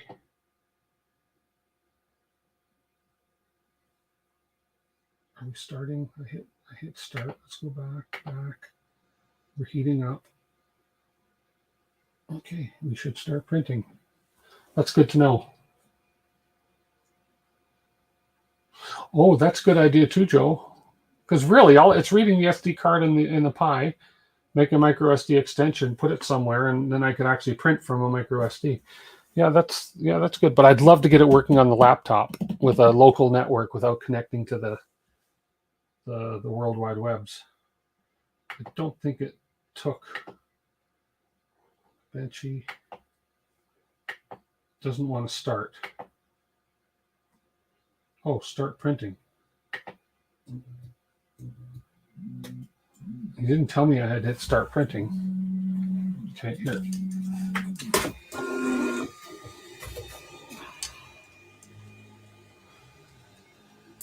And my Z offset should be perfect. I somehow don't think that's the Benchy. Is that a ben? Oh yeah, because I had a big skirt for my Benchy.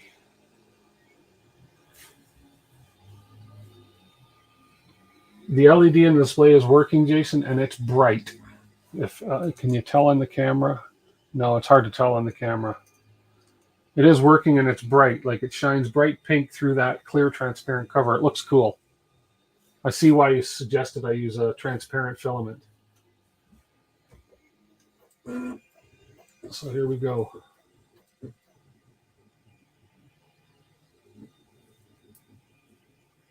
So this will be the second Benchy. First Benchy printed beautifully, but the first Benchy printed beautifully, and that was prior to me doing input shaper.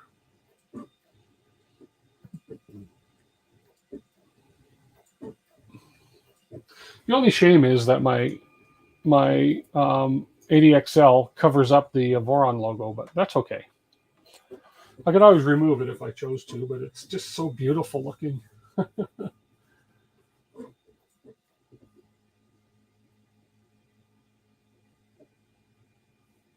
Okay, so I'm going to go back to my main screen here.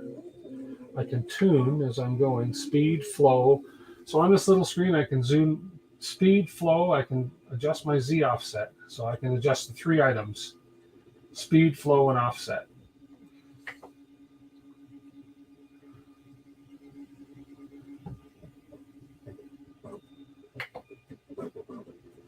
Cool.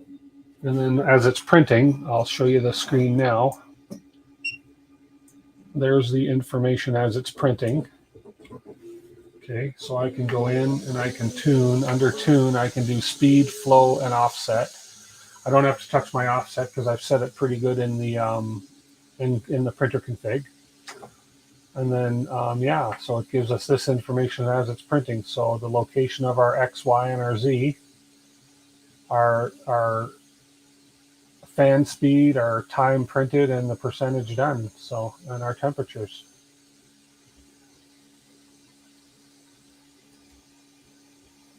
I guess I could use a short USB extension to the Pi.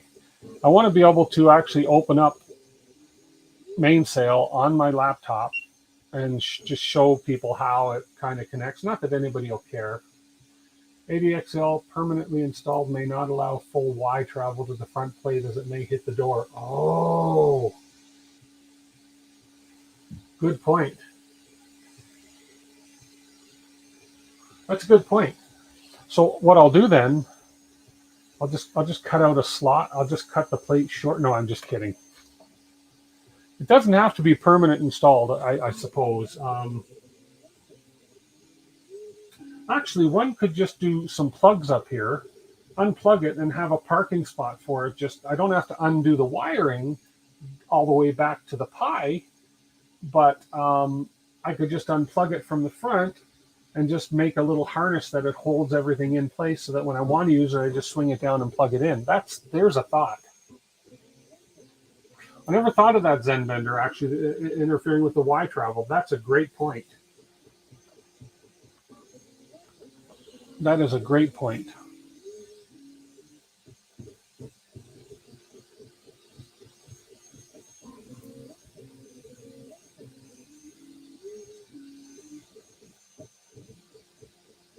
Yeah, USB that mount makes it look angry, does it?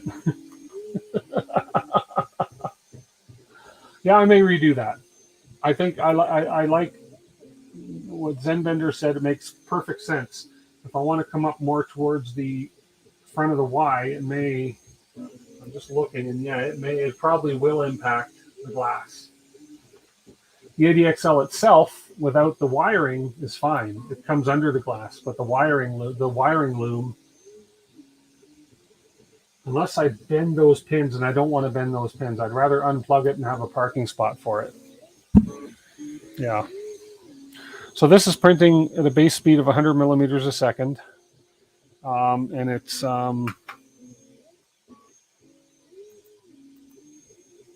Oh, there's no information as far as speed on Clipper itself on my screen because, so if I show you this, normally it would show my model printing and it would show my speeds, but I think because I started it from the printer, it's not doing that for me. It's not showing anything actually on here unless I refresh. Maybe I got to refresh. There we are. Okay. I had to refresh. Oh, so it's hitting 200 millimeters a second in some spots. Yeah, there we go. It just peaks to 200. Ah, there we go. I just had to refresh my screen. Duh. Anyways. Replace, reload the page. Yes, yes. If you do the LGX light mod, it has a place to leave the ADXL mounted on the side of the extruder. Really? Everybody's thought of everything, haven't they? Oh, the 200 are travel moves. Okay. But this community's thought of everything. LGX light mod. Wow. At the show, I'm not going to be printing anything big because I want to be able to print, something that's like a little 15-minute print or something so that I can continuously print. So it's continuously running and people see it starting and finishing, blah, blah, blah. So I'm bringing other printers as well. I'm bringing the Prusas. I'm bringing the FL Sun SR. So I want a Delta and I want to show off Deltas and Cartesians. So.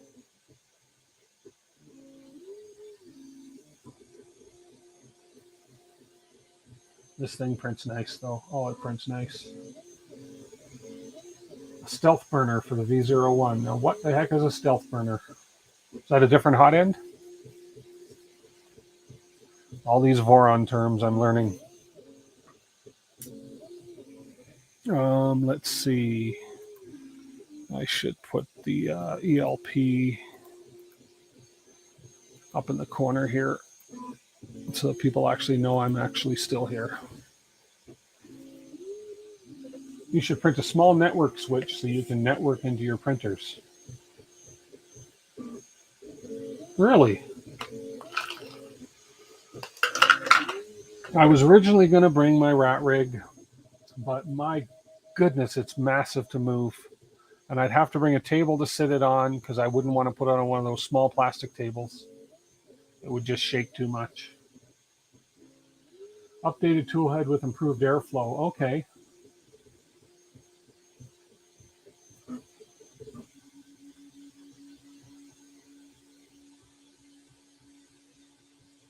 Print, not print. Bring, not print. Yeah.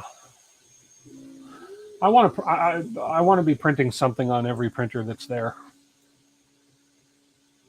Except, of course, the V01 kit that I'm bringing just to show the actual empty kit, and then I'll build that one after the show. Jason, I got a second kit. Red, which is going to go extremely well with the Voron Revo, because it's red, and I think it almost matches the color of the rails. And I think I'm going to do white parts. I'm going to print white ABS parts for it because red and white represents Canada. Hey, and I can anyways. I'll put a Canadian flag on it, and build a V minion real quick before you go. Okay, send it to me, Jason. I'll build it. Go for it. Message me and I'll give you my address.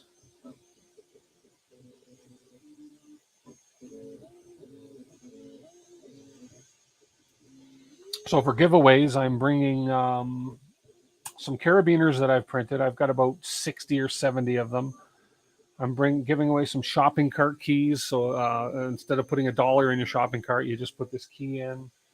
I am bringing some, where did I put them?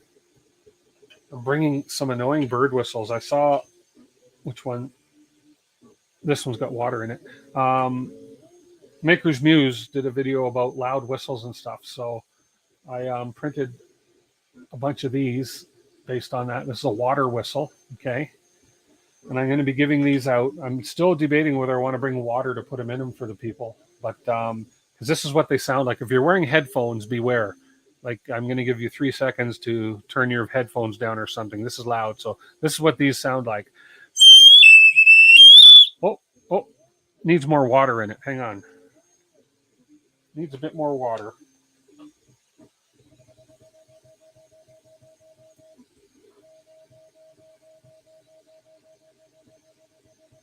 Oh, that was messy. Looks like I peed myself. Oh. This might be better. No, need to put more water in them.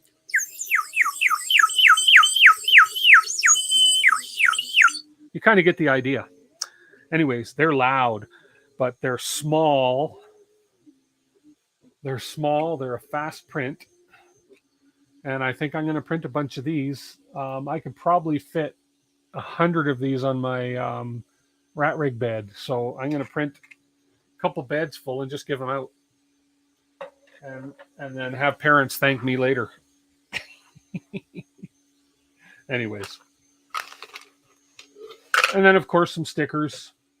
I've got coasters. I'm not sure how many people have seen these, but I got some.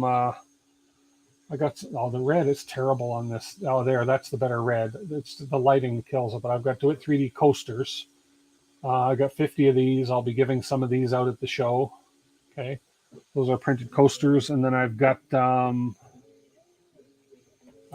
limited edition, and these I'm going to be a little stingy with, but it just all depends. But I have a hat, embroidered hat.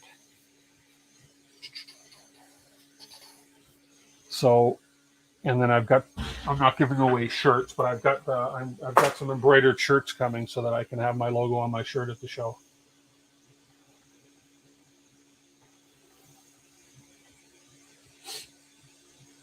Your dogs are reacting. Oh, too funny. They probably are a decent dog whistle too. So I'm driving your cat's nuts. Sorry, guys. Wet your whistle. Yeah. Fiber laser would be great. Tripod for sure. John, sorry. I mean, I should call you John. 7 spools of different Sparkle ABS from Sparta coming Wednesday. Nice. I got to order some Sparta Sparkle ABS. I want to try it. I've been talking to the guy. He was kind of choked that I didn't use his Sparkle ABS on this printer that he sponsored, but I had to get it going. How do you level Adventure 3 Light FlashForge? I don't know. I have a FlashForge Creator 3, Paul, and it's got a leveling menu in it, an assistant leveling menu, and it levels in 3 points.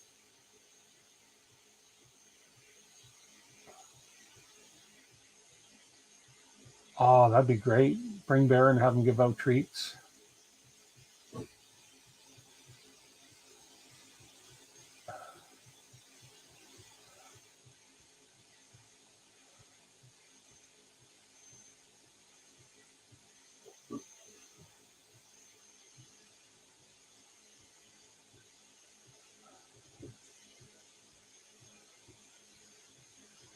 Now this cranks out parts pretty quick. You want a hat, Brendan? Do you? Well, I may do a giveaway one of these days. We'll see. Where is the DeWitt merch store? I don't have a merch store up yet, Jason, but I know you wear hats, so just don't worry. You were on my mind when I ordered them because you've been great tech support for me. So, yeah, the Maker Faire in Calgary is going to be great. So far, they have. Let me have a quick peek now and see if it's updated. So here is here's the Maker Faire site. Oops, let me get myself off the screen here for a temporary moment. Sorry, let me just go choom boom. Oh, hang on, where am I? Why are we seeing this? Screen 1. And I want this to be There we go. So here's the Maker Faire main site. So it's May 14th and 15th, 2022. And if we look at exhibitors, so far there's 50. So there's 1, 2, 3, 4, 5, 10, 15, 20, 25, 30, 35, 40, 45, 50, 52 makers. Plus there's other ones that aren't on this list that are from schools. So far there's 52 makers. They're expecting an attendance of around 10,000 people going through in the 2 days. And think about it. Restrictions are lifted here now, and people want to get out and do things. So this is going to be pretty cool. So we have a local guy here that builds droids. He's going to be there. Trevor, some of you might have seen Trevor. I think he was on a stream with Jerry at one time. He's a local guy that builds these droids. He's going to be there, which is really, really cool. Okay. As far as a 3D printing guy goes. And yeah, these droids are awesome. So I'm looking forward to seeing him there. And other things as far as 3D, like there's everything that's going to be here, all kinds of stuff. Because it's not just strictly a 3D fair. There's some people doing rockets, okay? There's people doing laser. There's, let's see, we have like electric cars being represented, all sorts of, this looks like robotics, like some robotic games being played. It's going to be a big event. And then let's see, we have puppets, we have all sorts of stuff. Then there's my other buddy out here, Alberta 3D. Jacob is going to be out there talking about his rocket building and stuff, representing. And then, of course, we have our buddy Richard from the First Layer is going to have a booth. Apparently, he's right next to me, next door. So we're going to be neighbors out there. Calgary Rocketry. And then there's this other guy that's going to be there. This guy's going to be there. Unfortunately, his rat rig's not going to be there. A nice mug. So, yeah. So it's going to be a pretty fun show, I think. So, as far as people seeing people, and it's just going to be very exciting. David Wilson, good night. Thanks for popping in. I appreciate it. If you need help setting up the store, I can help out with that, as you know how to deal with open card. Okay, Brendan, I'll keep that in mind. I might set up a merch store. I've thought about it. A droid event is coming to Vegas. Oh, nice. That'd be great. I'm going to bring, it's funny, John and Jason, you guys are on here, but at the beginning of the stream, I was working, keep one hand in my wallet at the DeWitt booth. At the beginning of the stream, I had my drink droid, my Brew to You, whatever you want to call it, and I'm trying to get it running. I want it to be running for the show and bring it, but I have the I have its guts out. It's gutted, so I have the speed controller, the buck converter, the receiver. I forget how to wire it all up, so. And I forget how to program the remote, so I'm going to have to go back through the old instructions and do some figuring out of how to get all this stuff to work again.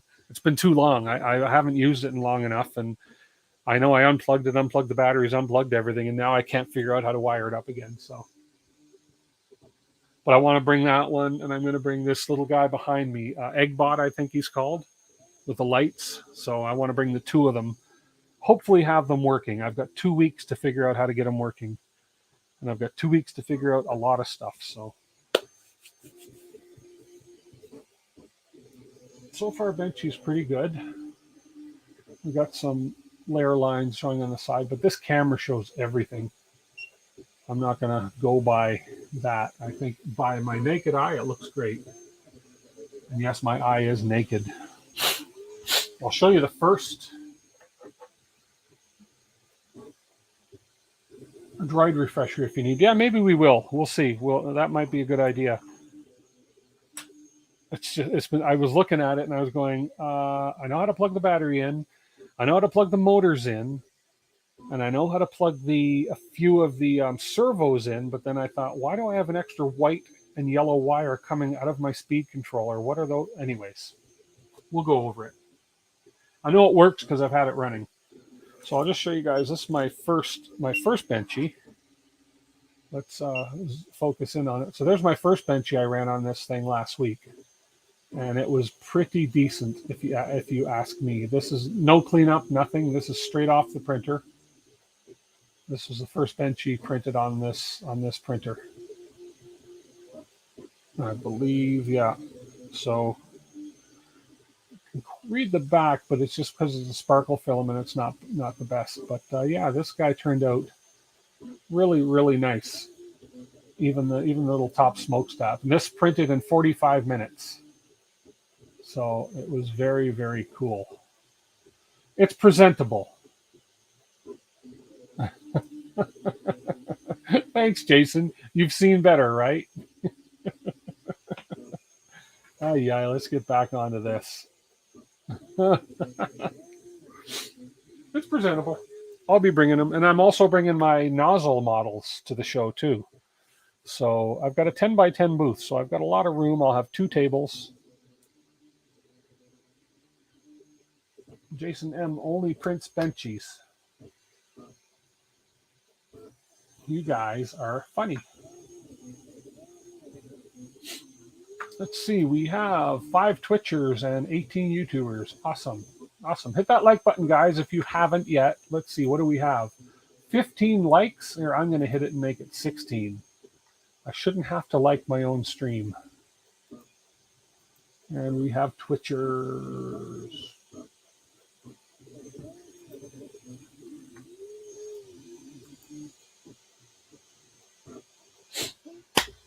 Okay, so that's that. 2 weeks from now, 2 weeks right now, this time today, the Maker Faire will be over and I will have been handing out a lot of stuff, hopefully. I'm hoping people are interested in 3D printing there, so we'll see. I'm hoping I'm not stuck in a booth in the back corner somewhere, so again, we'll see. Who's out in Twitchland? In Twitchland, we have 5 people, and it looks like Mink Customs Chris is there. Astro Printers in Twitchland. Old Curmudgeon was in Twitchland. I'm not sure if he's still there. And Matt was in Twitchland. I'm going to get my hand slapped one of these days for dual streaming, but I'm prepared to take my punishment, whatever they want to do. And if that's the case, then I'll just start streaming on Sundays on one channel.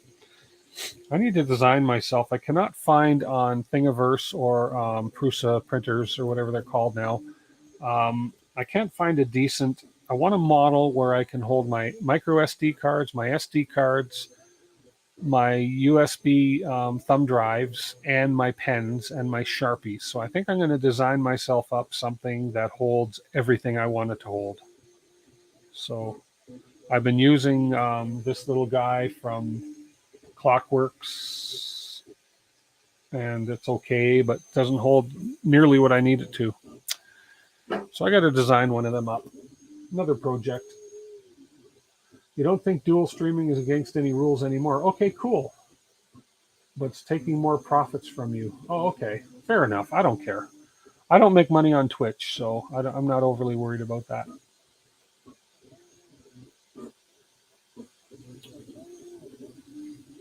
So if they allow dual streaming, I'll continue to dual stream. Because I'm sure I have some Twitch followers that don't subscribe to me on YouTube, so, and vice versa, and vice versa. So we'll see. Oh, and I just recently hit 1,400 subscribers on YouTube this week. I was so excited. That was awesome news. Let's see, it's still at 1.4K. Yeah. I was super excited to cross that threshold. It's been an amazing run. One day, our friend at Tripods will get an adult printer like a Voron or Rat Rig so he can print his own laser feet model he designed in less than 7 hours. Took me 48 minutes. Oh, I love it. That's cool. That's cute. Okay, we're on the top of we're getting to the benchy. I was supposed to stop streaming at 8 o'clock, but we'll just go to 8:30. We'll see. We'll let this benchy finish and have a look at it. Now that we got, and I think that basically this completes the printer now. Oh no, I'm not going to, this only at 41%. So we're going to go to 8:30 and then we're going to call it quits. This is only at 41%. It's been running 25 minutes. Yeah, it's got a little ways to go yet. You might not have an adult printer. However, you have an adult CNC. You do. I am jealous of that one, John. That plasma cutter is like the bomb, if that's what they say these days.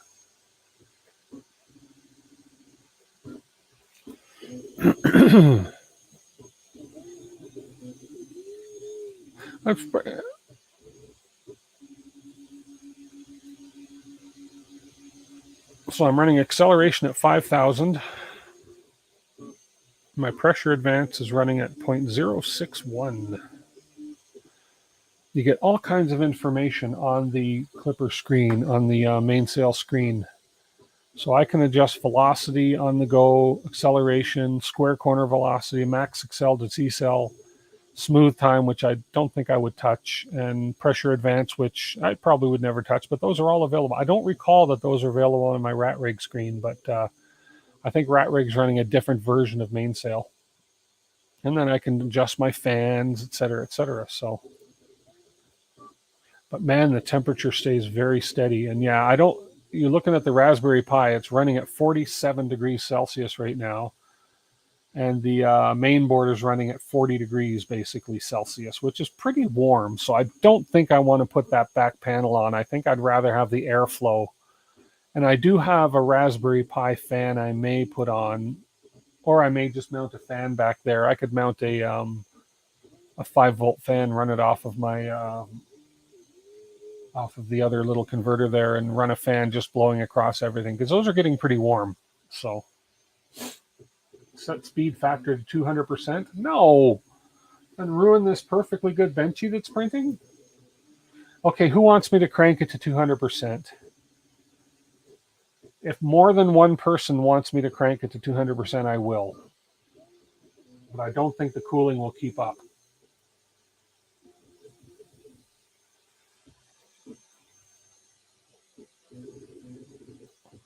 Touche.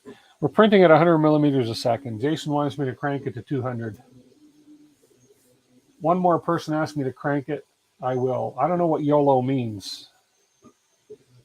Just add some heat sinks. There's a heat sink on the Pi. Does YOLO mean yes? Give her all she's got. Okay, well, let's see what happens. I think it's going to butcher the benchy, but let's see. Let's go to the close-up camera. Let me crank it to 200. There we go. There we go.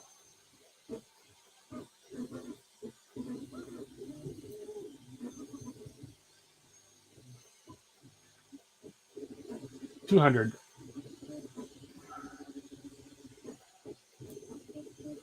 And I don't care if it butchers my benchy. This is just a test. Can't have a Voron and not crank it, I suppose.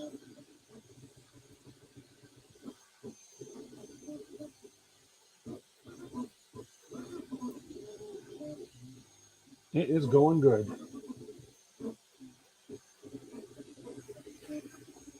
Well, this should help me finish twice as fast now.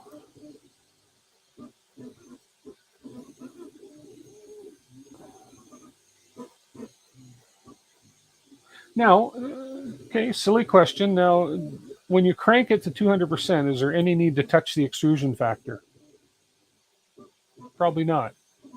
Because is the extrusion factor not the rate at which the filament is being pushed through the nozzle? Velocity 200, and then acceleration. Yeah, well, maybe I just don't need to touch anything else. Let's just leave it at that. No, I don't. Okay. How fast is the filament flowing? Filament flow. That's a good point. Good question. Filament flow is peaking at 14.4. Oh, it just peaked at 100. So here, I'll show you. There's the filament flow right there. There's a filament flow. Okay. See you, Brendan Wilson.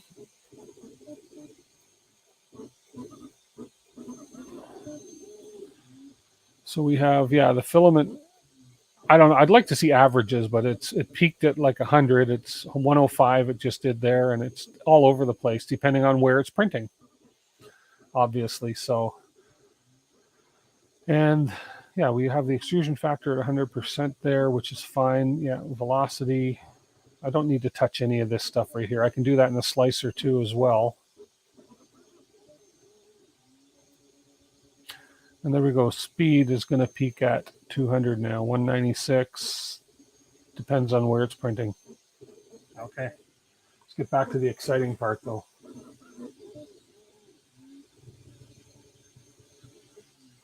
Yeah, we're running at 215 now. We should be fine. I don't see any under extrusion happening.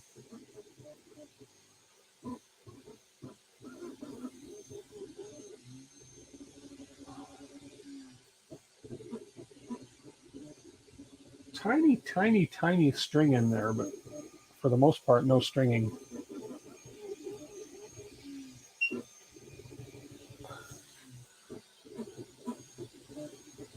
Let's back that up a bit. Light help? No, light doesn't. You don't need the light.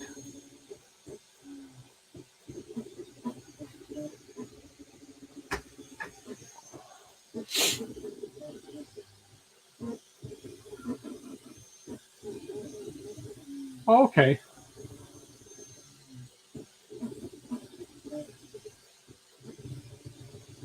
The Dragonfly hot end can easily do 10 millimeters per second for flow, so crank the speed until you hit that. It will limit itself before you get there probably.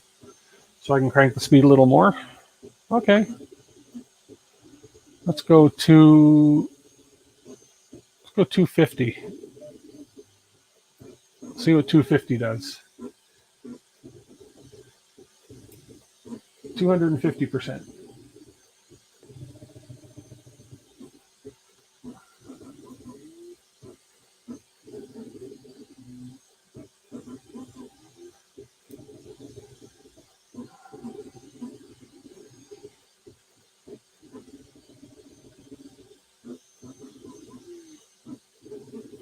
Here, I got a better idea. I got an idea too.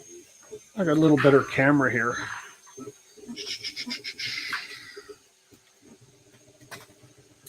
Just gonna pop this camera off here.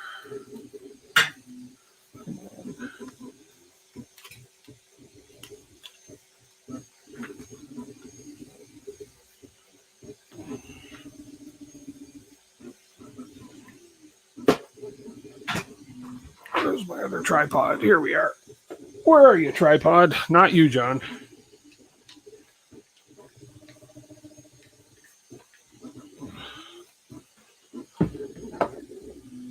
A little shorter. I'm gonna bring you over here, and I need my box.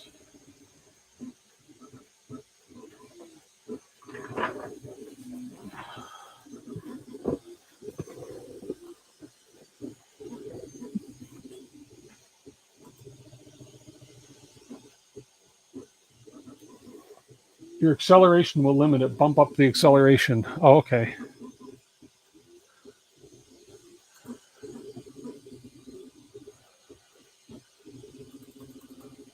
$5,500.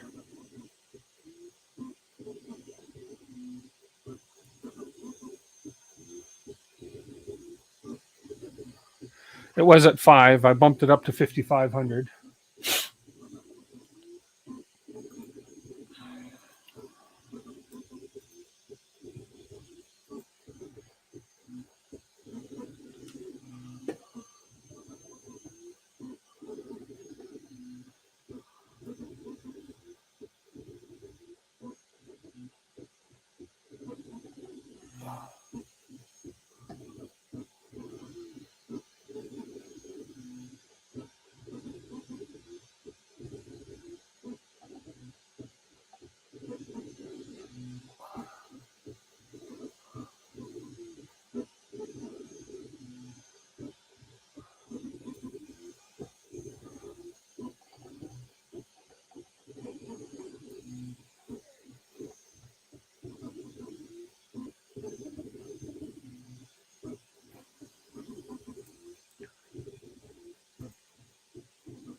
7,000.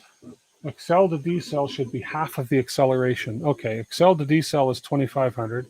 So let's go up to 6 and then bump that up to 3. So let's go up to 7,000 and bump the accel to decel to 3,500. There we go. So we bumped them up to 7,000 and 3,500. And here's a better view. A little better camera for that.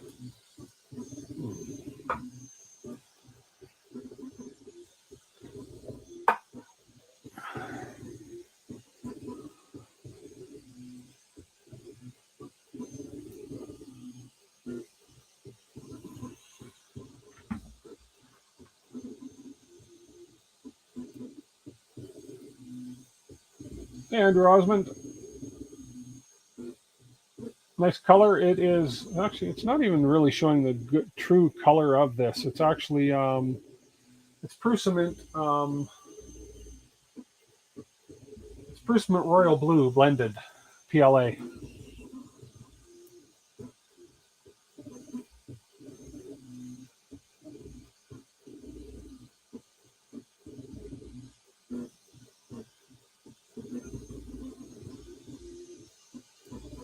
Let's get in closer. There's some lines at the bottom here that I don't know. Anyways, let's get in even closer.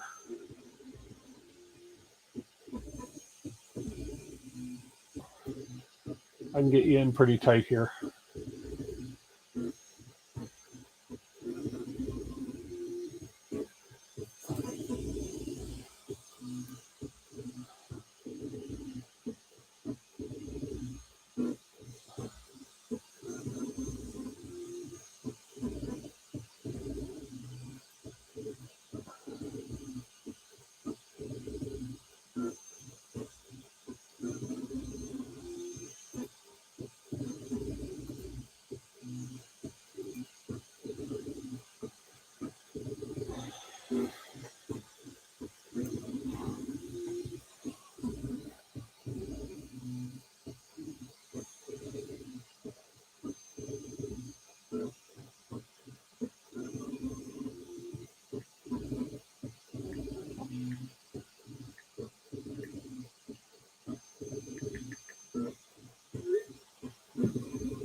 Might as well let this finish.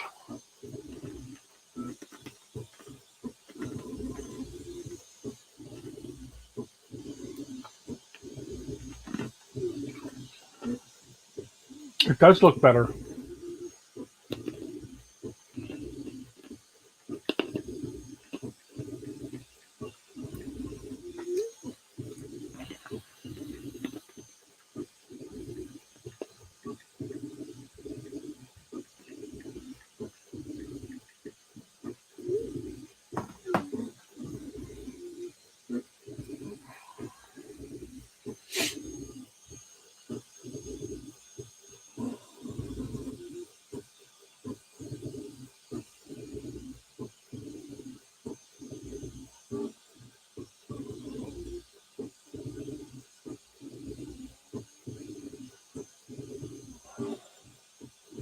Now the corners are looking a bit off. Now would I turn pressure advance up or down? Pressure advance right now is 0.061. The corners did fine on the slower speeds. It was 100 millimeters a second that we had pressure advance tuned to.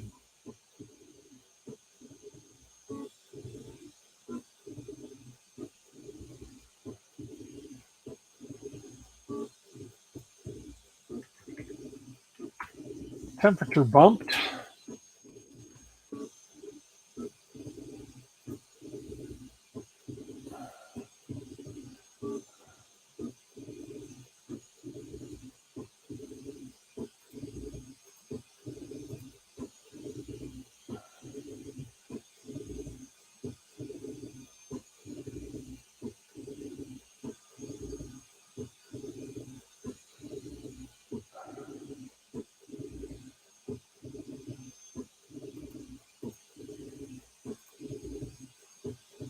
Okay, turn pressure advance down a little bit. We'll see if that makes much of a difference.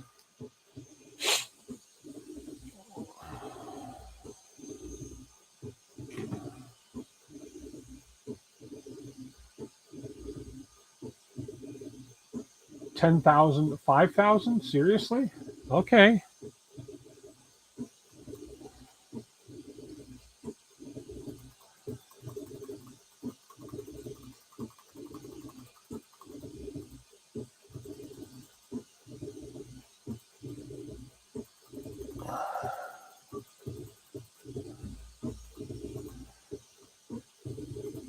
There we go.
I don't know.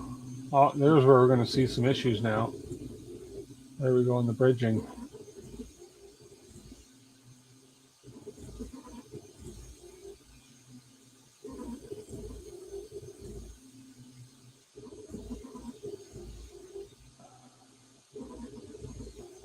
Yeah, it's not doing too bad a job for the cooling. A little bit off on the bridging. So let's see how the smokestack does. We should be pretty close to, where's my...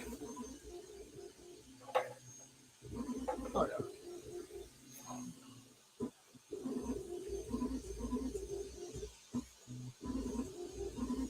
Boy, that's going fast. Yeah.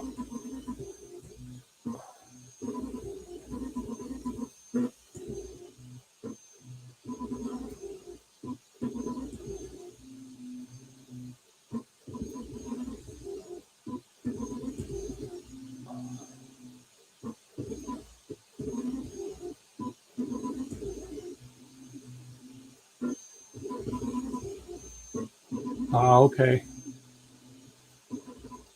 Yeah, we're definitely having some cooling issues. We can see there on the overhang that's happening there, starting to happen.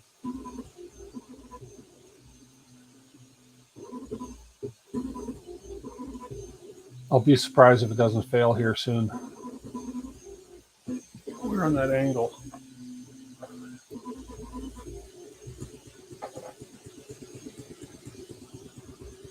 Oh, the bridging.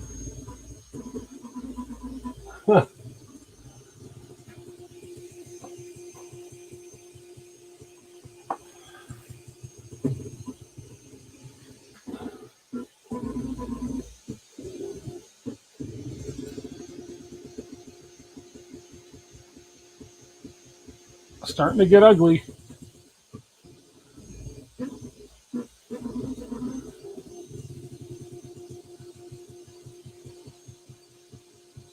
Okay, Gun for Money, G Funny Money. Thank you so much for all your help tonight. Appreciate it.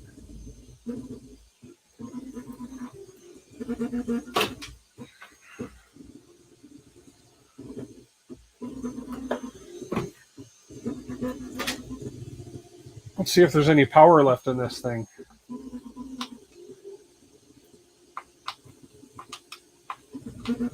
No, I don't have any. My desk fan is dead.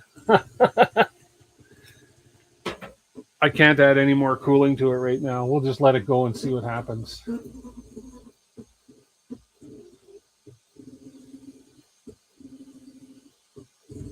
Yeah, makes sense to run ABS faster for sure.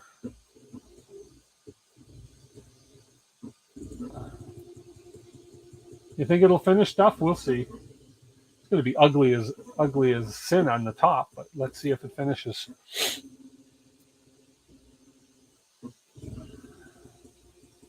It's not going to pop it off the bed because I coated the bed with nanopolymer adhesive. So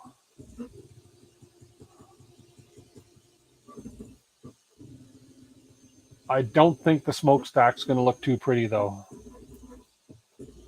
I won't run it at this acceleration and speed at the show. No.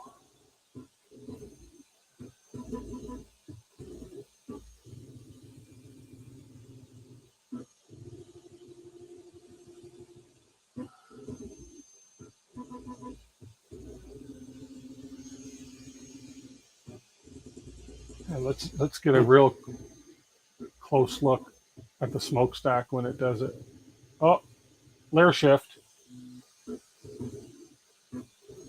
Layer shift. So it hit somewhere, and did a big, massive layer shift. We'll let it finish the smokestack where it wants to. Yeah, definitely not cooling enough on that stack. It is one ugly roof.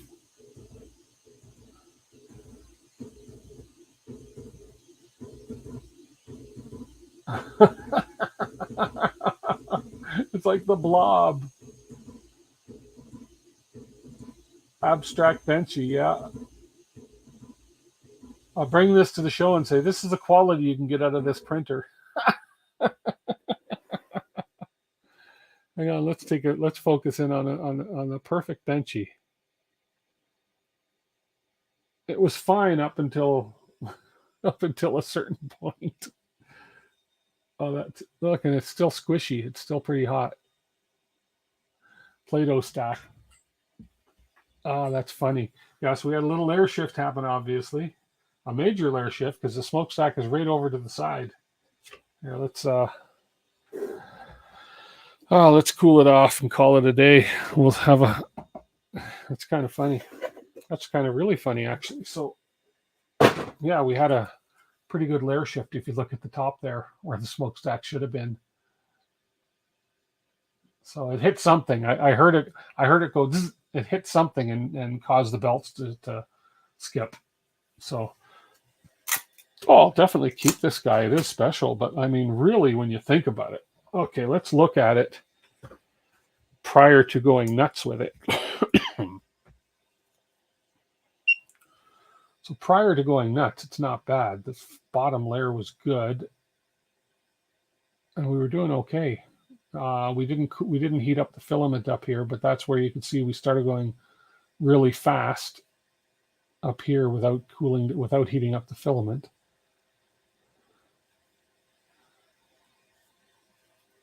Well, it's not bad considering, you know.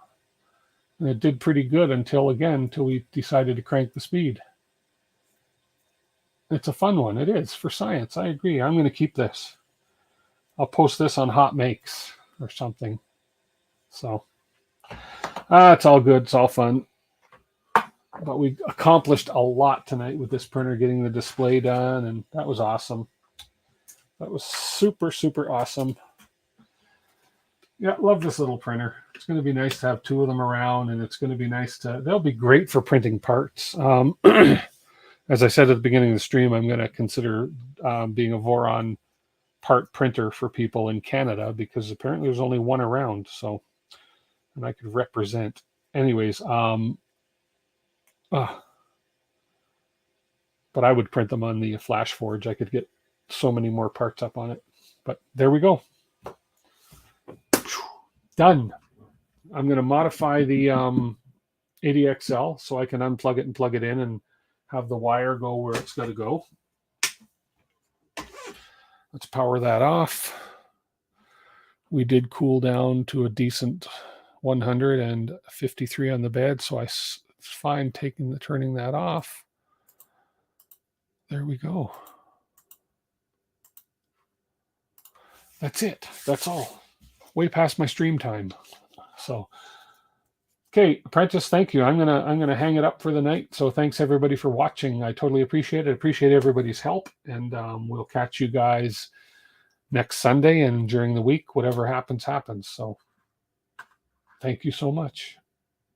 You never know where the limits are until you've exceeded them. That's so true, Zenbender. Yeah. If you do your Voron PIF, it will have to be done on a Voron. Oh, it will.